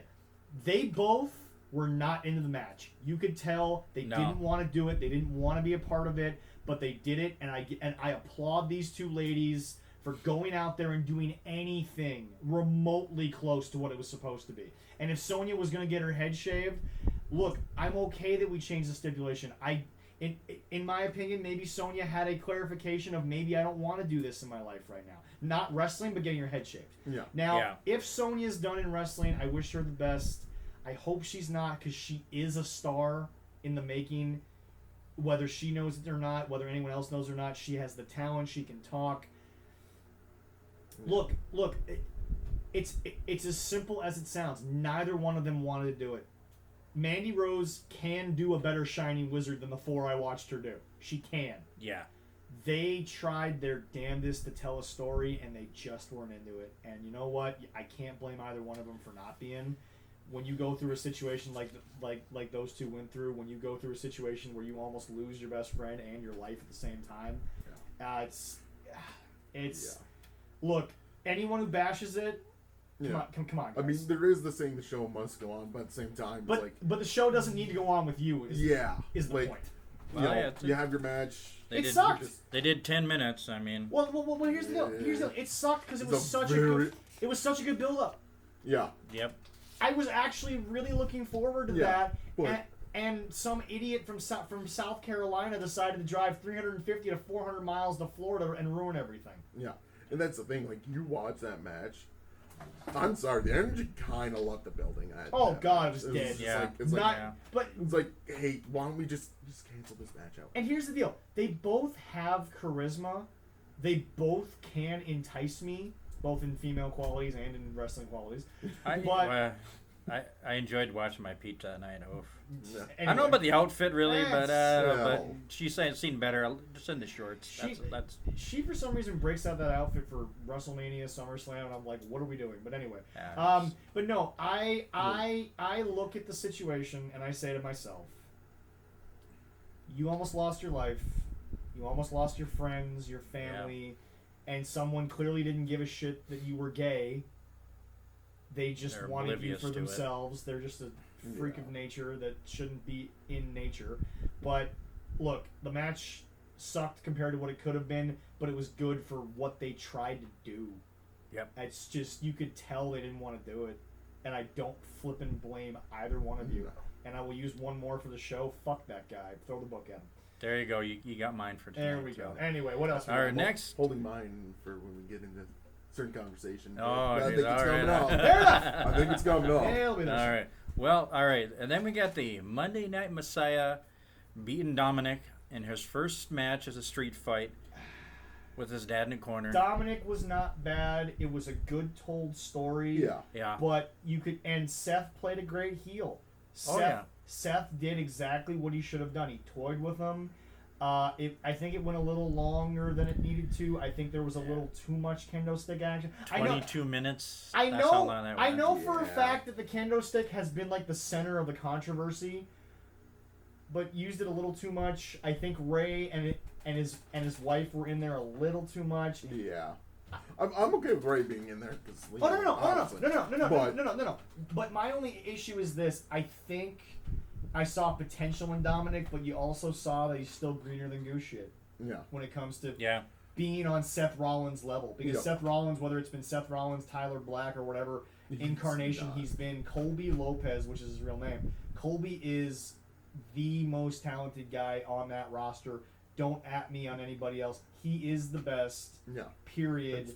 And he just doesn't always have it to show because I think his character always gets so marred because of how the fans think. He's such a fan-connected character. Oh, God, yeah. Seth Rollins is that he has to change so much. You never really get to see the athleticism that he gets or just has. I would say my one thing watching that match, I kind of wanted Dominic to like put on Ray's mask, or like at least like have like a shirt with it. Well, okay. Funny story. Funny story. You can tell. You may not know this, but funny story. Seth was actually mocking Rey Mysterio during the match by wearing what he wore because it looked like Ray's outfit throwback from the famous, was it '96 Halloween Havoc?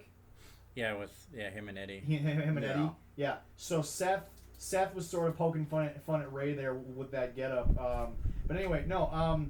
Here's the thing, Dominic. There's thoughts that Ray is going to drop the mask. Dominic. I don't know if that's going to make any sense considering Dominic's already been on TV for so long without the mask. Yeah. Ray has not been on American television very much without it. Yeah. So I don't think it's. No. We'll see what happens with it, but yeah, I do. It wasn't bad. But it could have been a little better if they just pulled back on a little bit of the street fight, just a little bit, yeah. Because Seth Rollins can out wrestle Dominic 9 ways to Sunday. Yeah, you're shorting it up by 7 minutes. You have 50 minutes. Easily. Probably way better. Yeah. What else you got? And then we got the second match for the women's title there. Okay. Where Asuka, unfortunately for Sasha, has not had a very good luck run defending the title on a pay-per-view. She lost, so Asuka is our Raw champion again. And, like I said, yeah, it was the same way, but Bayley did not take that little bump for her. It was the same spot. Asuka was in the same side of the ring. Asuka was using the same technique. And it just showed that I think Bayley's going to come out of this looking like the disingenuous friend. I think so, yeah. Bayley's going to come out of this looking like the one who got the big head. And I know for a while there, it was up in the air of which one was going to be the real break. But the break will be Bayley's attitude, in my opinion. So, I'm finally going to go on my tangent. Go for it. I hate the Golden Romance storyline. You're supposed to, but hate it. You're supposed to. Like, that's the point of it, I'm not even, like, a big fan. And I'm like, you two are annoying. Stop. I cannot stand you. Your whole gimmick is terrible. Your whole, like, oh, look, if it's a one-on-one fight, one of you's going to intervene almost every fucking time. That's my one. Okay. The fact that it's constant, like, oh, Bayley just got a title, so we got to give one to Sasha, because otherwise Sasha will bitch. Or vice versa. To be fair, it won't stop. To be fair, though, with Becky... Until Becky comes back. Well, but that's the thing. But to be fair, with Becky leaving for maternity leave, with Charlotte needing surgery, with the fact that you have an issue with Alexa Bliss really being on only one show, you have an issue with the fact that a lot of your female talent is stuck due to pandemics. They really took the ball and ran with this pandemic. Oh, I get that. But I do understand where I think when the payoff at Payback will, in my opinion, be hopefully worth it depending on what we get out of the two of them. But I hope so. But I do think that it was drawn out a little longer than you needed it to be. Oh, a little. Mm-hmm. Okay, out of like the however many times. God, I should have brought Allison on for this show because God, she wants to see the end of this more than anybody in the world. Yeah, how many shows I've watched with you, how many I've gone at work. Yeah. Because I can end up looking out and watching at work. Yeah. I see it. And I'm like, cool. It's Bayley versus Asuka. Oh, Sasha isn't in the ring. Well, I'll give it till about the third pinfall before Sasha comes and interferes. Hey, look, it's the third pinfall. We're at a 2 count. Oh, look, Sasha kicked the ref. Oh, look, Sasha did this. Or if it's Asuka versus Sasha. Yeah. Bayley came out. Bayley, yanked on Sasha. Or interfered with... And Sasha interfered with Asuka. And Asuka blew the green mist into the ref's face. Yep. So then she lost the title. Yep. And it's like... Just stop it. But you don't need to keep hyping Bayley. Right. The one thing I will say this though is, as much as we hated it as an overall thing, and the fact they were on every show every week, they were on 3 times a week. The sad part about it is, you remember every single moment you saw them individually. Oh yeah. You remember every individual moment where they screwed. You remember all the rants with Corey. You remember all the rants with the women backstage. You remember all of the times they were in the ring doing their shtick. Love or hate it, you remember it. You just do. Oh, yeah. Oh, man. Highly memorable run by these two. Yeah. It is, but it's not. No. All right, well, I 100% agree. I'm not. there's a lot of guys in the PWL are commenting on Bailey's fine trunk. I mean, that's another thing. We're not. We are all okay. We're all here, folks. Yeah, ain't no issue there. If we ever start a Patreon, that's gonna be the first Patreon conversation. We're talking about trunk? who has the best nice gas. Oh God. That's what I'm hearing all the time. Hello. Every week there's at least one picture of Bailey's Oh, it's butt. so good. It's It's great. so good. I love it. My vote's. We're not a bunch of pigs, but hey. My vote's for Becky because the accent and the red hair. But that's I totally He likes them understand. redheads. well, or oh my gosh, what's her name? The one who always dresses up like a 1940s bomber girl. Lacey. Evans. Lacey Evans. When she comes back, yeah. Oh, Sassy Southern girl. She has her own That's YouTube channel, by the way. Oh, she does now? Limitless Lady, I believe, is the name. I Ooh. subscribe to it. It Allison. almost sounds like I might have to. adult, No, it's not. no, I'm sorry, but that No, just I you understand. can blade into that. real Allison hard. subscribed. The first video, No. the first video that I actually watched was she found a fake Oh, Lacey Evans account I saw that. that was sent to her husband, Oh. and that's I saw a tidbit of that. Was definitely. Don't if mess you- with her. She's actually a former Marine SWAT. Yeah. The Definitely. woman was a Marine SWAT member. Definitely. You think SWAT's tough? You think the Marines are tough? Combine the two. Definitely. Anybody that don't have that, But yeah, look it up. no, but like I understand. Well, like she's not wrestling because her daughter's 3. Kind of don't want to wrestle. No, Lacey's No, it wrestling. does. She Yeah, is. she is. Yeah, Oh, I thought she She's was. she's just not on TV as much. Yeah, she's having a kind of a thing going on with Naomi. I don't Yeah. know what they're doing with Yeah, that. yeah. Anyway. All right, the next one, and I love my daughter. My little girl, 5-year-old Clara, was watching this with me, and they Okay. introduced Drew and Randy, Yep. and she looked at me and looks at Drew and goes, "I hope he kicks his butt," referring Drew kicking Randy's butt. I'm like, "I love you, little girl," and yes, it did accomplish that. It was kind of This match. the pin was kind of interesting in the way they did that, but Well, Willie remembers me saying backslide, and even Willie was like, backslide, interesting. Yeah. But anyway, here's the deal. This match is again a match that the modern Spot Monkey fan would not enjoy because neither one of them is known for flips and gymnastics routines. They're known for hard-hitting slapstick, not like slapstick funny haha, but like slap you in the face type of Yeah, stuff. like old school heavyweight.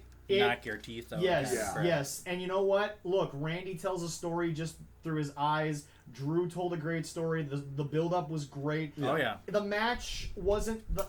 Okay, in It my... wasn't the cleanest Drew McIntyre No. I've seen. Well, but here's the deal. This is the type of match that it's great, but you don't see the greatness unless there were actual fans. Yeah. Yeah. Fans, The pop would have been fans great. were needed for this match. Yep. And Prime example: Timothy Thatcher versus Oni Lorcan was slapstick, catch wrestling, knock yo ass out wrestling, and a full live audience would appreciate that more than the Spot Monkey home audience who's just like, where's the flips? Where's the gymnastics routine? Where are the tiny cheerleaders that look like dudes? Oh wait, those are dudes. Anyway, yeah. And I called the Young Bucks. Oh, boy. Oh, yeah, I know I ripped on them. Huh, sorry. yeah. Well, the final match of the night was The Fiend and Braun, with The Fiend winning after Braun Cut up cut the ring. the ring For and those, then for got those of you who don't slammed know, on as board. a seasoned ring crew member, that is a bitch and a half to fix. So That is a bitch. I was a little annoyed by it, but At I'll least take it was it. the final fight. Well, At least it was the final hey, fight, yeah. When the board comes up and you got to try to Oh chop, God, that Just- sucks. Oh. But And But- Tony and Tony got in the car accident, so he can't jump up there anymore. We're gonna get your fat ass up there. Yeah, I know. I'm gonna have to help with that. Oh God. But the match was the Fiend hit Sister Abigail twice on the wood, and it was like, okay, he won, great, and then out of nowhere comes Roman. Roman Reigns Yeah. returned. Here's the deal: Roman was gone due to pandemic reasons, whether it was his personal health, whether it was his newborn kid's health, whether it was his family's health, who knows. But here's the deal. He was gone for so long, everyone pretty much had forgotten about it, and my God, I marked out a little bit because It was a good spot. I didn't expect it. It made sense. It worked. He talked some shit. He talked some trash. And he hit Fiend with the kryptonite, the spear. And he also, For whatever reason it is. And by the way, look, people can say anything they want about me talking about men's bodies, but here's the deal: the look matters in wrestling. He beefed up. He does. He looks as in shape as he's ever been. Yeah. And his shirt, what did that say? Wreck everything and then leave. Yeah. I think it's wreck everyone and wreck everyone and leave. Yeah. And leave. I like it. A play on the Stone Cold idea, but the idea here is that look, SummerSlam was supposed to be you'll never see it coming. There were a couple things I didn't see coming on this show. That was definitely a good way to end it because what better way to bring somebody back than boom at pretty much the biggest event you had since WrestleMania during the pandemic. So it made sense. It was good. Obviously, we have a huge match coming up here at Payback. Roman, before we get to Payback, ladies and gentlemen, Roman had a big moment on SmackDown. Didn't see. I had to rewind a couple of times because I had to think it. I had to pinch myself. Is this real? Roman needed to sign the contract for the match at Payback. And finally, the Adam Pearce got into the locker room, and Roman signed it. The next thing you realized, Roman says a little line called "That's not a prediction, it's a spoiler." And I'm like, cool, he's got a line. And then all of a sudden, the camera pans over, and ladies and gentlemen, Paul Heyman is back. Paul Heyman apparently is aligned with Roman Reigns. Some people say it's not a heel turn. I think it's just good for business because I think Roman is a guy that he can kind of talk, but if you're going to turn him heel, why not let Paul do the work for him? Paul has an ability to piss people off. Paul has now represented, if he is representing Roman, is now representing the only two people that have ever defeated The Undertaker at WrestleMania. I want to point that out. That's a thing that Paul will probably overly use when he gets the microphone. But do you think that's sets up for The Undertaker coming back? No. But not see, at all. No. I think the fun part, Taker's done. The only way Taker's coming back is exactly what he said on the documentary. Vince picks up hammer, breaks glass. Only way it's That's it. Vince would have to have his top 3 options for a match get hurt before he ever breaks the glass on Taker at this point. It's just not going to happen. Then just, what was it? Saturday, Roman, after the next day, Roman tweeted. I have a Twitter account, so I found this. But it says, he put in, been waiting on this for a long time. Here we go. He put that up there, and Paul Heyman retweeted it. Okay. And of course... Paul is the prime example of someone that when you give him the business side of things, he's going to fail every time. That's why WCW fell apart, is because he was so in... Sorry, ECW. WCW fell apart for the same goddamn reason, but that's a whole other story. Anyway, no, here's the deal. ECW fell apart because the business side of it just didn't work out, and Paul is such a creative person that I think as long as you have him in a creative role, you're going to get a very good side of him. But I don't necessarily think that he's someone that I'm going to hand the checkbook to. But Paul with Roman... Paul would work with anybody because I think Paul understands what he has to do to hype people up. And unlike Cesaro, where I think Paul was still working with Brock actively on TV, I think that Roman is going to get the full attention of Paul. I think Roman is going to get the full mic skills of Paul. Whereas even when Cesaro had Paul, it was still Cesaro was being used to hype up Brock because that's what Paul said every time he walked out. He mentioned Brock, so it never really boasted Cesaro. But anyway, that's nor here nor there. But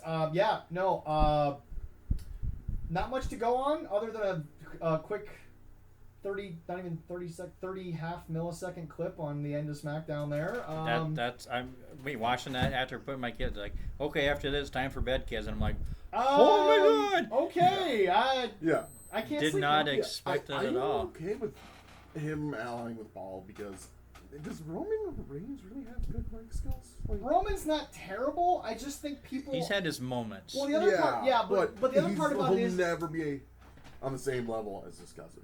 Oh God, no. Yeah, and I think No one is. But anyway, here's my sad thing. Here's my thing. It also allows Roman to go back to and play off the fact that even when he was trying to be the good guy, the fans would boo him out of the building. Mm-hmm. Now, go ahead and boo him out of the building. Nobody gives a damn because he's got Paul there. Yeah. You're going to watch because of Paul. You're not going to watch because of Roman. And then somebody put out there, that this might be interesting because supposedly AJ, who is on SmackDown, is not a really fan of AJ Paul Heyman. Styles left Raw to get away from Paul Heyman because supposedly Paul Heyman is the reason why AJ's buddies Gallows and Anderson were fired from WWE. Here's the deal: as much as Paul may have had to do with it, they were still they still had 5-year, $750,000 deals.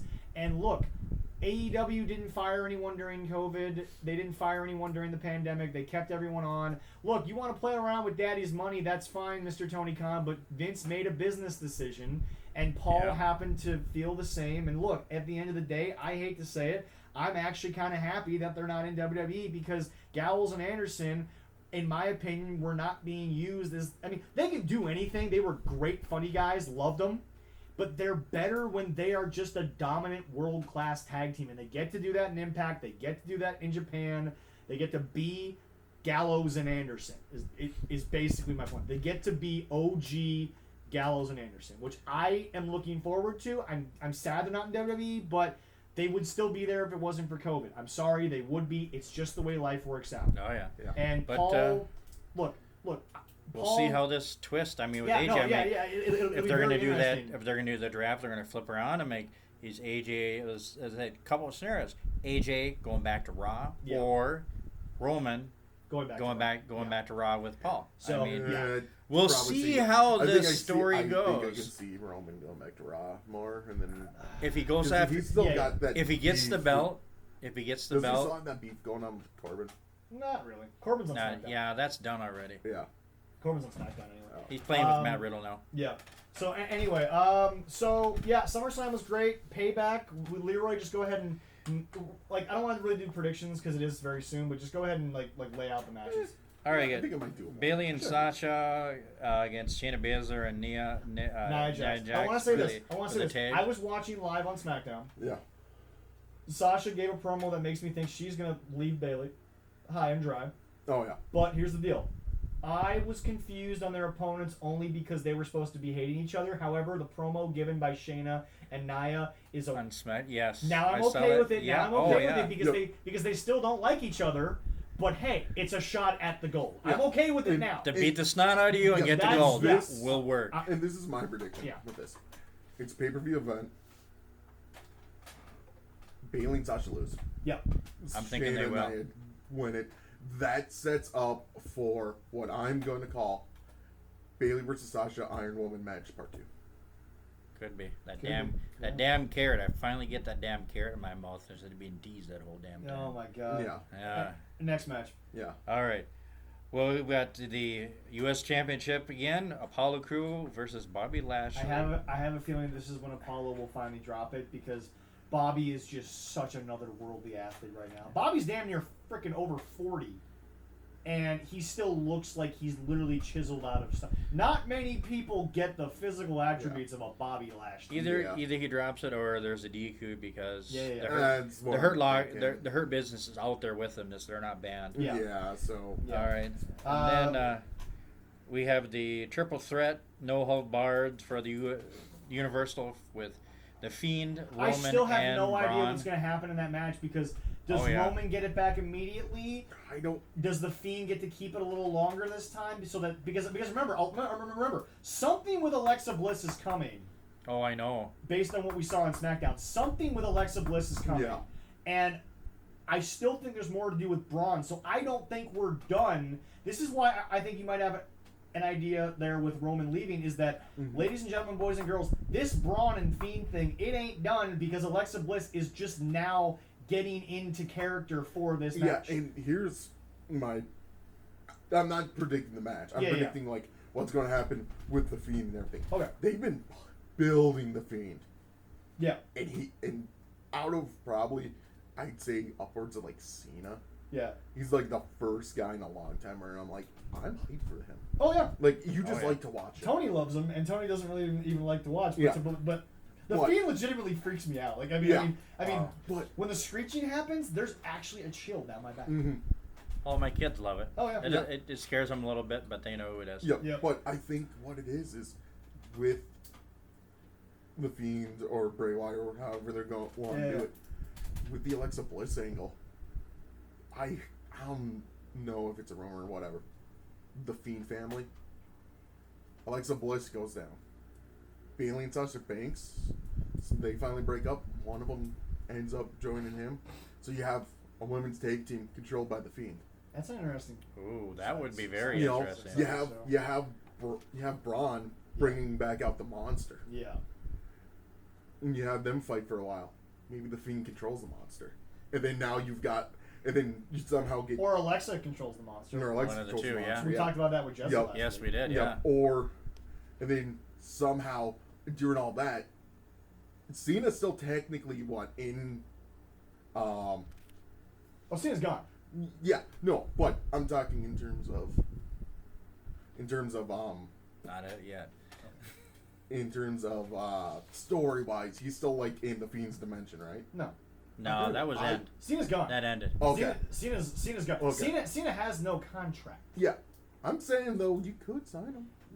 That Well, or you do something. At this point, John has turned into what he originally hated. Now understands. He has turned into The Rock. It's going to be a one-night contract thing. It's going to be a show up once in a while thing. Yeah. It's not going to be a long-term scenario here. Well, the only thing they had was Randy Orton kind of Randy Orton's teasing. the last thing. He's the last one to do with Bray and the family. So Yeah. that you never know. You know.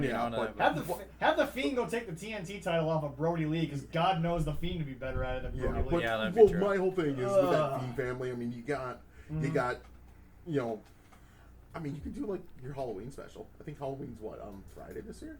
It might be. I think it is on a Friday. Yeah, it's on Friday. I'd love to get. Yeah, there you go. I'd love to get his mask and scare the shit out of kids trying to get. Right? candy. God dang. Just stand at my door Yeah. and you they want open that- the door up you and they want go, that full- "Let me in," and they go running. You want that full size Snicker bar? You're going to have to earn it. Yep. Walk through the funhouse. I'm just gonna Walk hit you through with- the funhouse. Well, yeah, walk through the funhouse. Going to hit you with a couple. I think the best part is my kids would help me with that too. Oh, hell yeah. They Yeah. love that idea. What else we got? All right, well we got I mentioned him just a second ago, but Keith Lee and Randy Orton in a singles match. I have think no it'll be prediction because I think it's just going to be Keith Lee's sort of secondary introduction, Yep. quick match. But I still think that they're both going to get a lot of their classic stuff in. I think it's just going Oh to be yeah, a wrestling match. it's gonna be a great match. Yeah. Yeah. And then we have tag team. Dominic and his dad Ray against Seth and Murphy. I mean, for a tag. Well, they're obviously continuing the storyline. I think where that it's going from here, I don't know. I think something. I love how we haven't even really discussed much about Ray's recovery anymore. We're just kind of accepting the fact that he doesn't have the best eye in the world, even though he does. But we haven't really discussed the recovery very much. We've just jumped back into Ray's going to face him. So I don't know what's going to happen here. I think maybe this is where Dominic gets back at Seth, and it sets up a third opportunity. Yeah. Possibly, yeah. Just after like this beef is done, just ship Dominic to NXT. Have him work his way. We'll see what happens. That's just my. thing. I think Dominic has the athleticism. I just think that Dominic needs a little more fine tuning. Yeah. Oh, and there's one on here that isn't even on here. They didn't update it. There was a couple that were just added in the last few days. Matt Riddle, King Corbin. Expected. Yeah. Yeah, expected. If it wasn't at SummerSlam, it was going to be on there. Yeah, Big E and Sheamus. That's based off of Talking Smack. And then one, and I just was told about just a little while ago, and it wasn't on here, but the Riot Squad. Yeah, is going to face the. face the Iconics. The Iconics, yeah. Mm-hmm. So that was just something that was thrown together just today. Yeah, so. Look. For those of you out there who are like, why are they doing one right after the other? Yeah, okay, AEW did the same damn thing and y'all didn't say boo, so don't tell me that there's a problem with multiple shows so quickly. But look, here's the only thing that makes me okay for tonight. Everything on this card, except for Keith Lee and Randy Orton, is a long-standing build.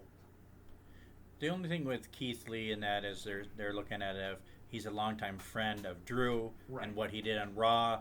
That's the only kind of angle they're doing with Payback. But what I'm saying is that this is a long built pay-per-view. It's just coming on the heels of SummerSlam, literally on the heels of SummerSlam. Literally, So yeah. So I don't have much this week, but I'm going to get to my Spot Monkey Wrestling. Well, I have an eye. I would expect you to, because yes, some people are liking it for some reason. Yeah, no, it seems to be a big ratings boost for us. So here's the deal: we're going to have to get Jesse back on the show next week because I need to talk to this boy. Oh, because something tells me he needs to eat a little crow because it's been announced that Mr. Cody Rhodes will not be on AEW television for a couple of months there.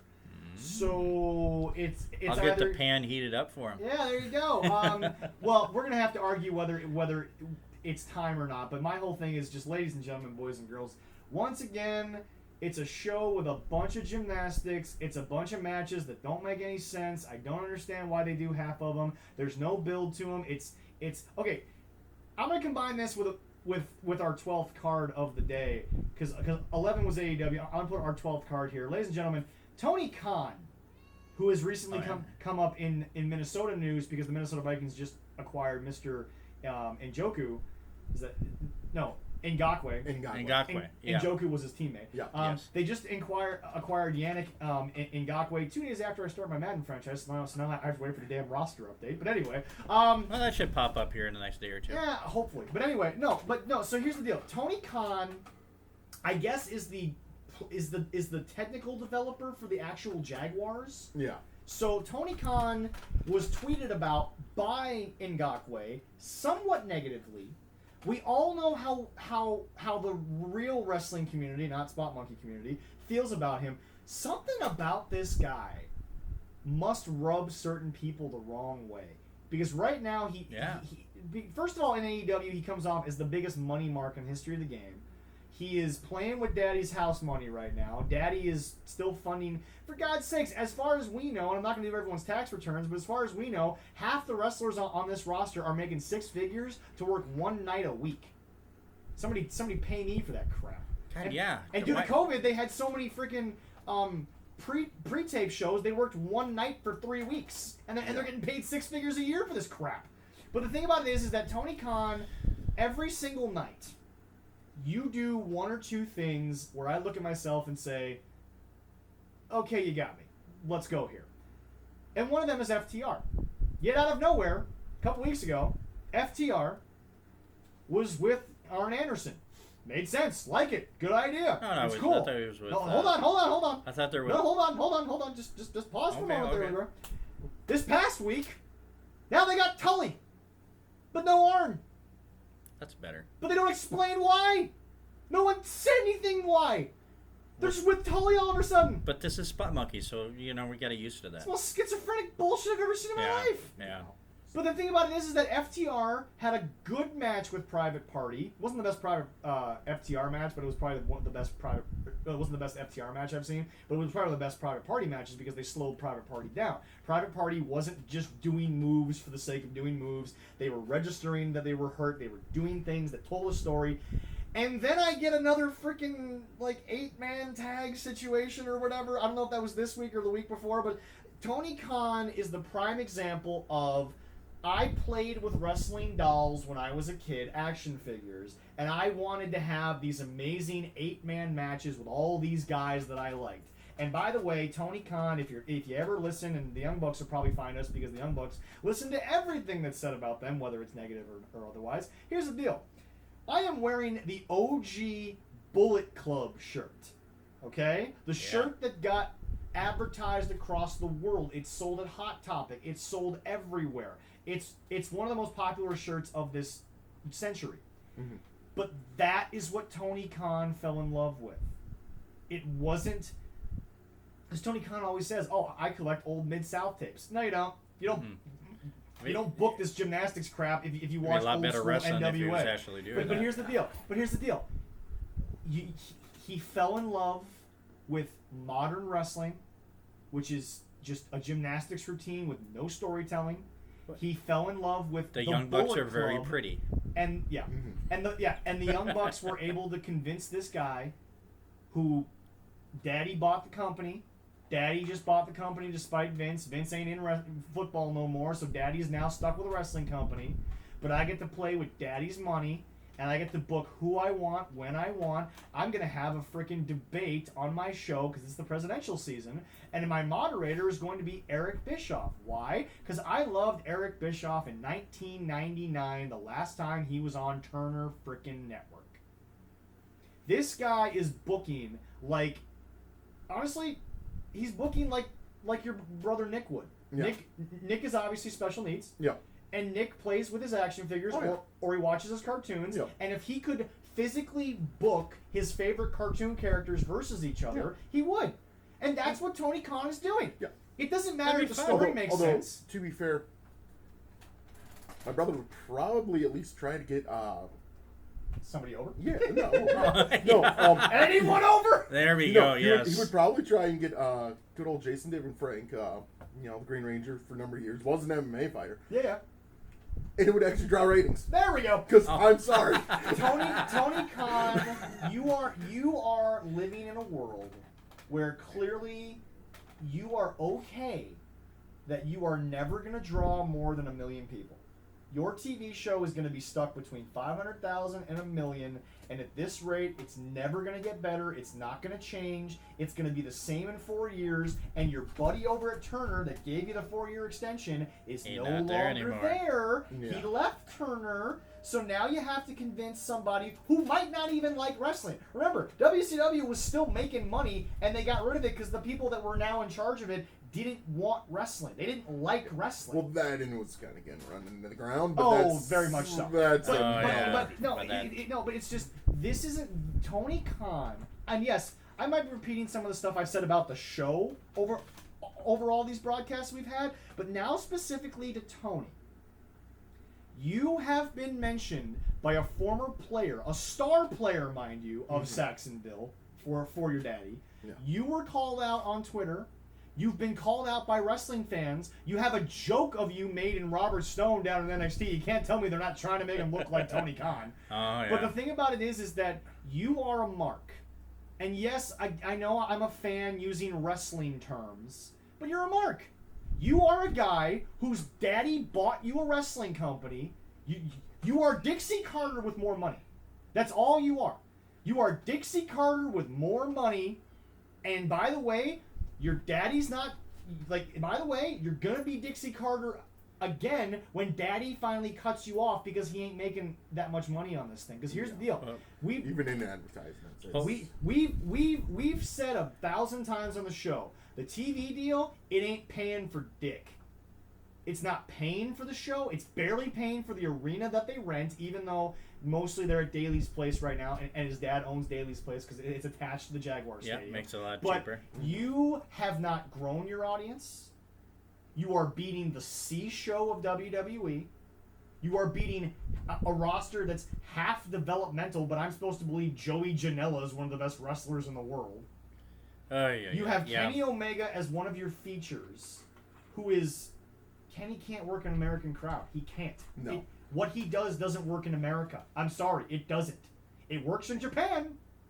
Doesn't work here. But Kenny, you'd still be in Japan if they would have let you work with your girlfriend Riho. Yeah. You're only here because they wouldn't let you do it. But the fact is that Tony Khan said no intergender matches. Wonder why. Nobody wants to see it on television. That's why they do it in the indies, you dumbass. Mm-hmm. Tony Khan said... We're not going to do this, we're not going to do that, we're not going to do this, because you can't do half of the crap that your buddies, the Young Bucks, told you they were going to do. Because they wanted to put on an indie-style show, and Tony's like, well, my dad works in entertainment, and you can't do entertainment the way that they wanted it. Because here's the deal. Indie matches are indie matches because they're on the indie circuit. They don't have a TV rating. They don't have... sponsorships that care. Yeah, and I'm pretty sure the indie circuit right now is probably better than AEW. Hell yeah. All the shows that we've seen. Oh, so much better. I watch. Okay, you guys watch wrestling all the time. Yep. I've seen 2 full AEW shows, and both times I'm like, my parents have El Rey Network. Yep. Right. They do Luchador Underground. Not anymore. Luchador Underground got pulled because there's no more guys working there. No, but I understand what you're saying. Here's where I'm going with this. Yeah. I watched that like after my first AEW match. Like it was on, I think, the same night. Yeah. Or whatever. But, Who cares? But again, It was phenomenally better. But again, Lucha Underground is a lucha based presentation. Yeah, but I'm saying AEW, I don't know what are you presenting? Yeah. You're a gymnast. You are the Disney Channel freaking cheerleaders are at Disney on ESPN. You're the national cheerleading competition. Yeah. That's what you are. Yeah. No, but what I'm saying is like the fact that like a no-name network is broadcasting lucha fights and it is more entertaining than the AEW. And I'm like, okay, it was like within the first year of the AEW. Okay, so I watched one last week. Yeah. Okay, so Willie, I don't know if you know this, It was the exact same feeling. Like, why am I wasting my time on this? I could go play Warzone and get killed 30 times in a night playing Warzone, and I'd have 30? A better. Only 30? Maybe 40? Yeah, anyway, I'd have a better experience than I would watching AEW. So okay, I don't know if I've told you this story, but Clara, the girl from Level Up that we play Magic with occasionally, Clara mentioned. Okay, I told you guys this story during my rant. Yeah. Clara mentioned one night that her and John Lefke watch AEW. Mm-hmm. She says they watch it because it's a good laugh. Yeah. And that's just it. It's like, Tony, just come out and tell me that you're putting on a parody of wrestling. Don't tell me you're trying to be serious. Tony Khan likes this style of wrestling. He watched the Young Bucks, he watched Kenny Omega, and he said to himself, that is what I like. That is the kind of wrestling that I want to get involved in. So when Daddy bought the company out of spite to Vince, is there any more example of a perfect shitstorm than Daddy bought you a wrestling company? Yeah. And that's the thing. It's like you can tell, like some of like the younger guys on AEW. Before Willie continues, I want to point out Willie is somebody who does not consistently watch it like I do, and Willie is also not somebody that is basing his opinion based on anything I've said. He's basing his opinion on what he's watching. Yeah. And like I'll see the young guys, they're nowhere near the title fights because they're not the big names that Tony bought. Yeah.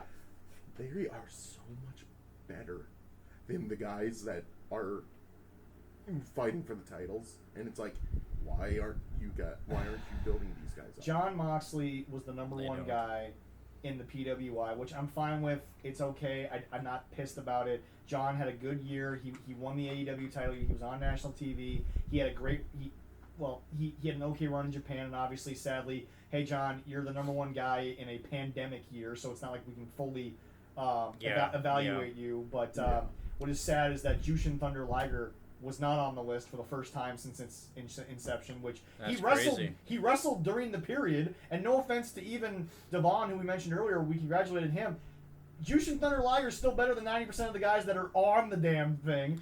Freaking Marco freaking Stunt, the 5'2" freaking mascot of the Jungle Express. He made it on there? He made the damn list. Oh my god. Higher than Eric Cannon and Devon Monroe. Eric's on there too? Eric Cannon is on there, yes. Oh, yeah. Damn. Yeah. Eric, love it, man. Yeah. Even though I'm wearing, Yeah, even though you're wearing Darren's shirt. I'm wearing Darren's shirt, but hey. No, it's just. But no, it's just. And when I asked Gene about it. I get a shirt up there. When I asked Gene about it, all he told me was, oh, well, he did have a lot of national exposure and he had a bunch of wins on GCW. I'm like, cool. But he hasn't done shit on AEW. He's just been there. That's all it takes. He's been there. This dude is a friggin' 5'2", 120-pound wet. Yeah. By the way, that's a real stat. By the way. Yeah. It's like hitting over the Mason-Dixon line. Exactly. He's a goddamn troll. He's a troglodyte I don't freaking want on my TV. By the way, you want to know who else was higher than Eric Cannon? Oh, jeez. Evil Uno. The fat guy, Really? The fat guy from the Dark Order was higher than Eric Cannon on the PWI. This is why we do our own in the lounge. Were they smoking crack? I don't freaking know, dude. I think they were smoking crack. But no. They did the Drew Carey approach and just picked names from a hat. Pretty much. Okay, well, yeah. But here's the deal. Going back to Tony Khan, you have been nothing short of a liar. You've been a joke. Yannick Ngakwe clearly doesn't like you. I don't know how you, as the technical guy, made a football player on your daddy's team so angry.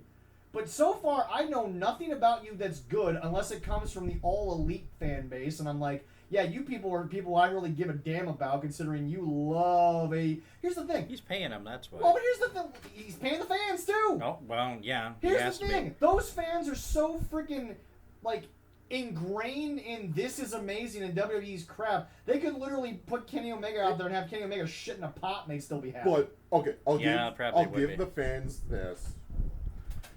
Not that, fans of AEW this. Why they probably hate WWE is because WWE kind of created a situation with no... Oh, we know why.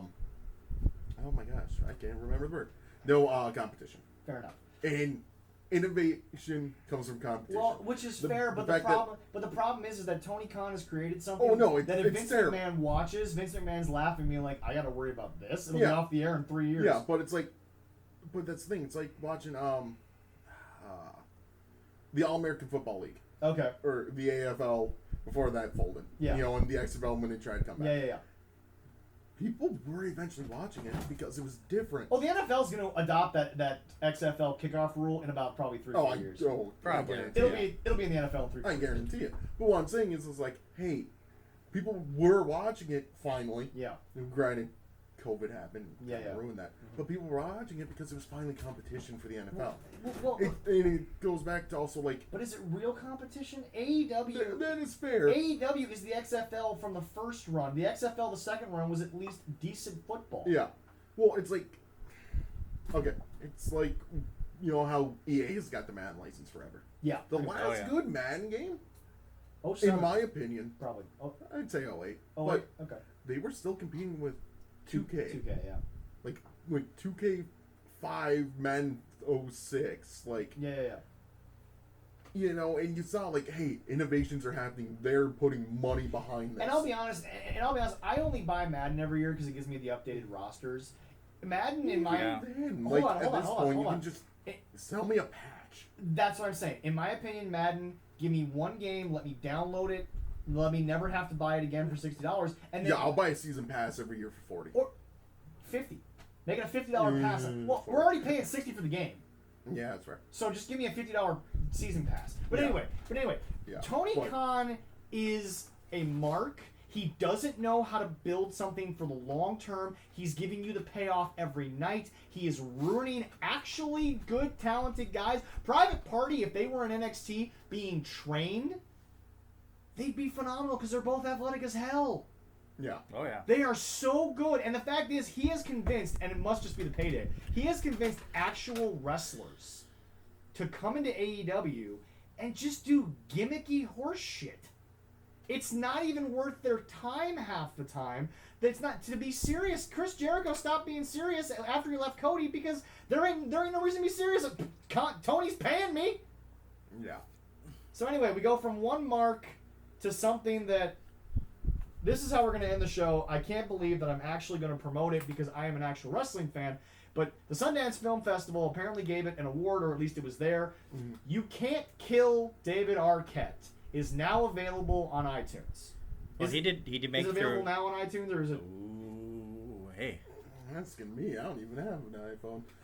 That's fair. But anyway, so David Arquette... Daddy's money, never had it, so... David Arquette decided to make a documentary about him supposedly trying to get back into wrestling because he doesn't want to be a joke. It's got real people in it, real wrestlers. It's got his ex-wife, Courtney Cox. It's got his kids. I'll watch it just because... it is that David Arquette. Yes. For some odd reason, I was thinking, the singer? David Archuleta? Yeah. Anyway.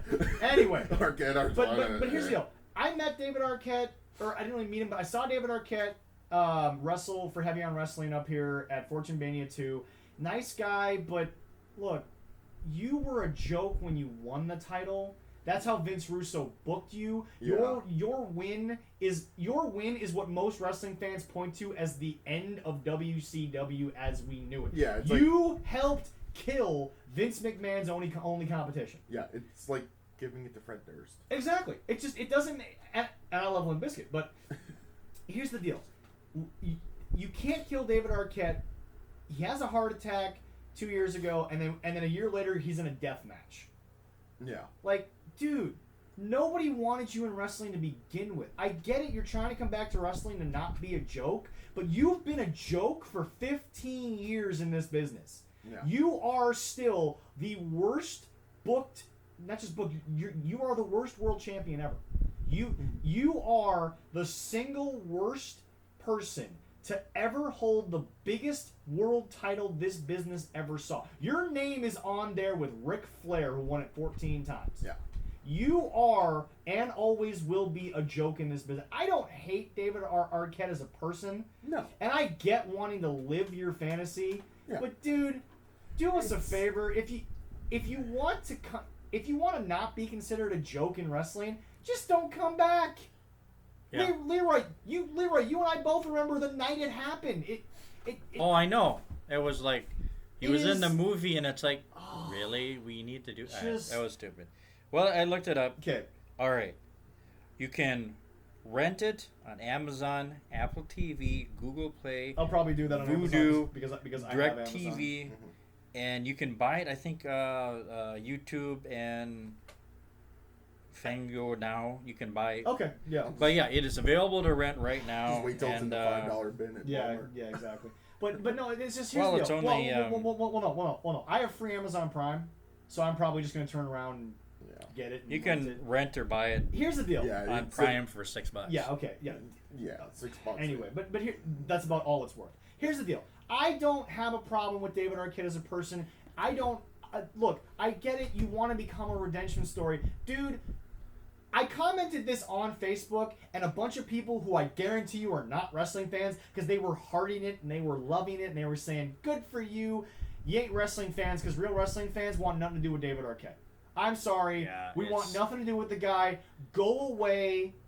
We don't want you in wrestling because, dude, look, it's nothing against you. The Bucks, in my opinion, have been very offensive to wrestling, whereas you were just a damn shit stain on the wrestling business. But here's the deal. David, you should never have been the champion. I understand you didn't book it. That was Vince Russo. But here's the deal. You got caught up in something that no wrestling fan will ever forgive. Yeah. And yes, maybe some wrestling fans will be like, you know what, I don't hate it as much as you. I don't hate it. I'm just so disgusted by it that, look, I'll watch it because it's wrestling and we do wrestling on this show. Hell, it can't be any worse than sitting through as much AEW as I've sat through. And I've sat through Dark. You won't have to like lose your lunch like I do sometimes when I watch it. God, So. but it's just, look, this is my plea. And for all you AEW fans out there who are listening to this, we're not sorry. No. No, there's a lot of good, better stuff to watch. Yeah, but it's just, Go watch the Twins lose to the Tigers 3 games. go watch I don't Dr. want to Pimple. talk about We're going to go into sports eventually. No, but anyway. But no, it's just, look, David, you don't have a redemption story. Because no one's going to put you on network television unless AEW is that desperate. You already put Eric Bischoff on. You might as well put David Arquette on. I ain't holding my breath on that one because it could happen. Give me my Fred Durst versus David Arquette on AEW. It's their one and only pay-per-view. I don't think Fred Durst will lower himself to put on AEW. Fred's still making music. Yeah. Fred Durst won't lower himself. He won't lower himself. Anyway, he tried to get a show on TV that was literally called Douchebag. But anyway, but anyway. Just call it Fred Durst. Yeah, why not? But anyway, and by the way, I love you, Fred, because I love Limp Bizkit. But To be fair, but every once in a while, like, but plays just, on my but just playlist. look, okay, pristine. David. I might be the only guy to say it, and yes, you were a big hit at the Sundance Film Festival, dude. There have been freaking things close to a porno that were popular at the Sundance Film Festival. I don't give a damn about half the shit that's been there. Yeah. But here's the deal, David. You have no redemption story. I don't care if you train with DDP. I don't care if you get in good with some indie guys. I don't care if Ken Anderson's willing to work with you. You don't have a redemption story because there's nothing for you to redeem. What you did is a shit stain in the wrestling business. It's something that we can never take seriously. It's something that will never be the topic of conversation in terms of a serious conversation. Oh, not You are even the close. butt of every wrestling joke. David, just go be with your kids. You're an old guy. Take the friends money you still get off Courtney and move on. I don't care. And by the way, for those of you that are saying that's an insult, he said it himself at a live event at an indie show. But they're doing another Scream movie, so he might get a little cash from that. Oh yeah, that's right. Scream Supposedly he's going to be on that. Just but do did that. they kill him off in Scream 4? Well, but here's the deal. Alright. They even say in the documentary commercial that his wrestling thing killed his acting career. It had a very negative effect on his career. But but that's because it's wrestling. But here's the deal, David. We don't want you to have a redemption story. And here's the deal. I might actually be in the minority of wrestling fans that doesn't want David Arquette to have a redemption story. A lot of them may want to have it. But here's the deal, dude. They're booking you because you're a name. They're not booking you because they care about your redemption story. No. I don't care if David Arquette's in a death match. I don't care. No. I'll watch the damn thing because you know what? It's only $6. It's still not as bad as the $50 they're charging me to watch these AEW things. Which, by the way, I've yet to pay because I just watch you guys on YouTube the next day because you're too stupid to stop them from putting you on YouTube. I've watched all your pay-per-views live on YouTube. But anyway, no, David Arquette, you have no redemption story. There is no redemption story. I will watch this, and maybe I'll get a tear out of it because I like to see redemption stories, whether they are true or not. Yeah. But here's the deal. David, I don't care about your redemption story. And somebody says, well, why would you watch it? I'm like, well, I've watched AEW at this point. It can't be any worse than that crap. It says Luke Perry's in it. Yeah. But the thing is... Yeah, he has a part in it. So, but it's just David. Then we might get a cry or tear out of that David, one. you will probably never hear this. But I will say it for the 5th time, and then I will pass it over to Leroy. You don't have a redemption story because there's nothing redeemable about what you did. You can't come into wrestling and make yourself serious after that. Yeah. Thing is honestly, I mean, okay, you can blame David Arquette, but I don't blame him 100%. No. I'll say it right here. I don't blame him. Yeah, but I'm not. But what I'm saying is that it doesn't exist in a wrestling fan's mind that we want a redemption story. Well, we want you to go away. Yeah, it's like, I'm going to use baseball analysis for this. Look at the Stros. You're like, oh, hey, we're trying to redeem ourselves this year. Yeah, nobody cares. Nobody wants you. Cheated. Yeah. The only reason you didn't get your World Series vacated because I'm pretty sure the commissioner has stocks in you somewhere. Well, that, and I'll be honest, I'm not for vacating championships. Oh, no. I've never been for that. I'm 100% for that one. Yeah. That's the only one. It was vacated, though, wasn't it? They just didn't give the rings back. No, it's still... No. Oh, it's still They're not even putting an asterisk by it. They will put an asterisk by this year's World Series championship because it was only 60 games, but they will not put one by the Astros who got caught cheating. That's what I think is wrong.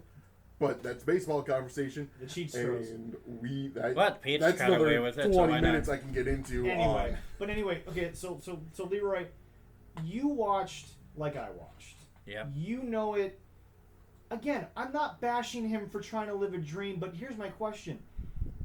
What is there to be redeemed? All we've ever wanted to do is forget the Vince Russo era of WCW. Everything, from Viagra on a pole match, to David Arquette, to Vince Russo being booked as the WCW World Champion. We want to forget all of it. Yes, I do totally, because that would just... So it's just... It's horrible. Am I being mean to a guy? Oh, no, you're I know you had a heart attack and I feel bad for you, but you shouldn't be doing a death match 1 year after a heart attack. No. Here's the deal. Vader saying he wanted to die in the ring after heart issues. I'm okay with that because Vader's a legend. You are a shit stain on this business's history. You are part of the reason why we're a joke.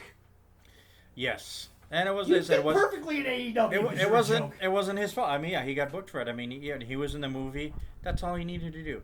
The Ready to Rumble movie was a good movie. It's character in there. He could have left it at that and not done anymore. But, oh well, he decided to. Yeah. I mean, was it a ratings thing? Like, the Ready to Rumble movie, they're like, yeah. And then they're like, just to help promote the movie and stuff. And then Vince Russo, David Arquette be our leading guy. Vince Russo springboard us. Yeah, Vince Russo is famous for everything had to be an angle. Everything had to have he's basically the M. Night Shyamalan of WWE. He's had a hit here and there that keeps getting him work, but for the most part, your career's been meh.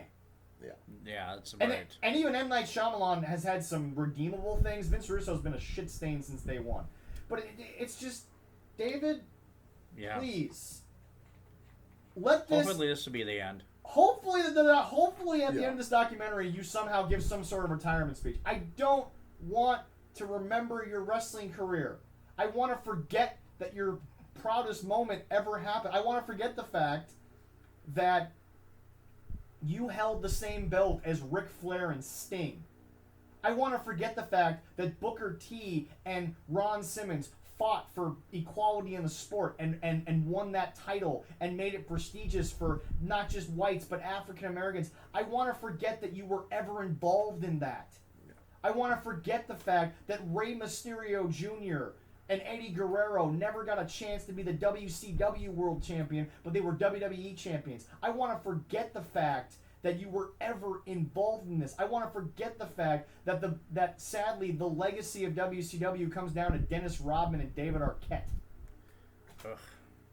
I want to forget your time in wrestling. Again, he was fun to see live at Fortune Mania. I'm not going to say I hated it. That was fun to see him live. But yeah, the thing is that it wasn't just him one-on-one. It was him involved with a bunch of guys, and he played it well. I'm not going to say he did a bad job. Yeah. But it's just you've said in the documentary, and I quote, "You're tired of being a joke, dude. That ain't never going to change to real wrestling fans.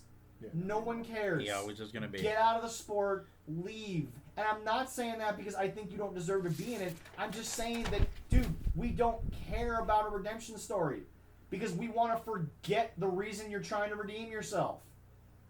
The redemption story of the 1980 Miracle on Ice of the U.S. coming back against Russia. I'm okay with that. The redemption was the gold medal. Dude, your redemption was a joke to our business that we never want to talk about again. So, I don't know. I'll watch it, I'll review it, and I'll try to be nice, but it's just, I don't like it because I don't want to remember it, and I'm going to have to. I'm going to have to be reminded for 90 minutes of this crap. I probably do the same thing, so we can have a 2-point review on that. We'll figure it out when. That's fair. Maybe Willie and I will just get some drinks and watch together. I'll drink by myself and watch it. Maybe. There you go. It might be entertaining then. Can't be worse than cats. Yeah, it's true. Oh. Yeah, we'll talk about that at a different time. Yeah. But anyway, anyway, hey, Willie, that's the first time we've gotten through all 13 in a while. So it's been a while, guys. Yeah, thank you for being on the show, and I hope that whether or not it's current wrestling or we talk about some past stuff, I hope you come back on once in a while. We always got to have somebody. It's always and somebody new is great. Yeah, exactly. You know. But anyway, thank you all so much. Like us on Facebook, subscribe to us on YouTube, again, Spotify, subscribe to us there. We have I think 5 or 6 people on there. But anyway, please reach out to us. We would love to have people on the show. I actually recently talked to some people that I met through a Game Grumps chat room. Who and one of them actually liked us on Facebook. He has some wrestling buddies he'd like to bring on, which I said, by all means, sir, let's do it. So we'll get in touch with him. But anyway, seriously though, please like us, subscribe to us. If we can ever get to a chance to pay for this, we will bring the show to you. We will do things for the fans. Everything will be great. Yeah, I got equipment is small enough I can actually travel. Yeah, exactly. So which is anyway, good. But Willie, once again, thank you so much. Oh yeah. So for White Willie, for Leroy and myself, we are signing off. Thank you all so much, and we'll see you all next time.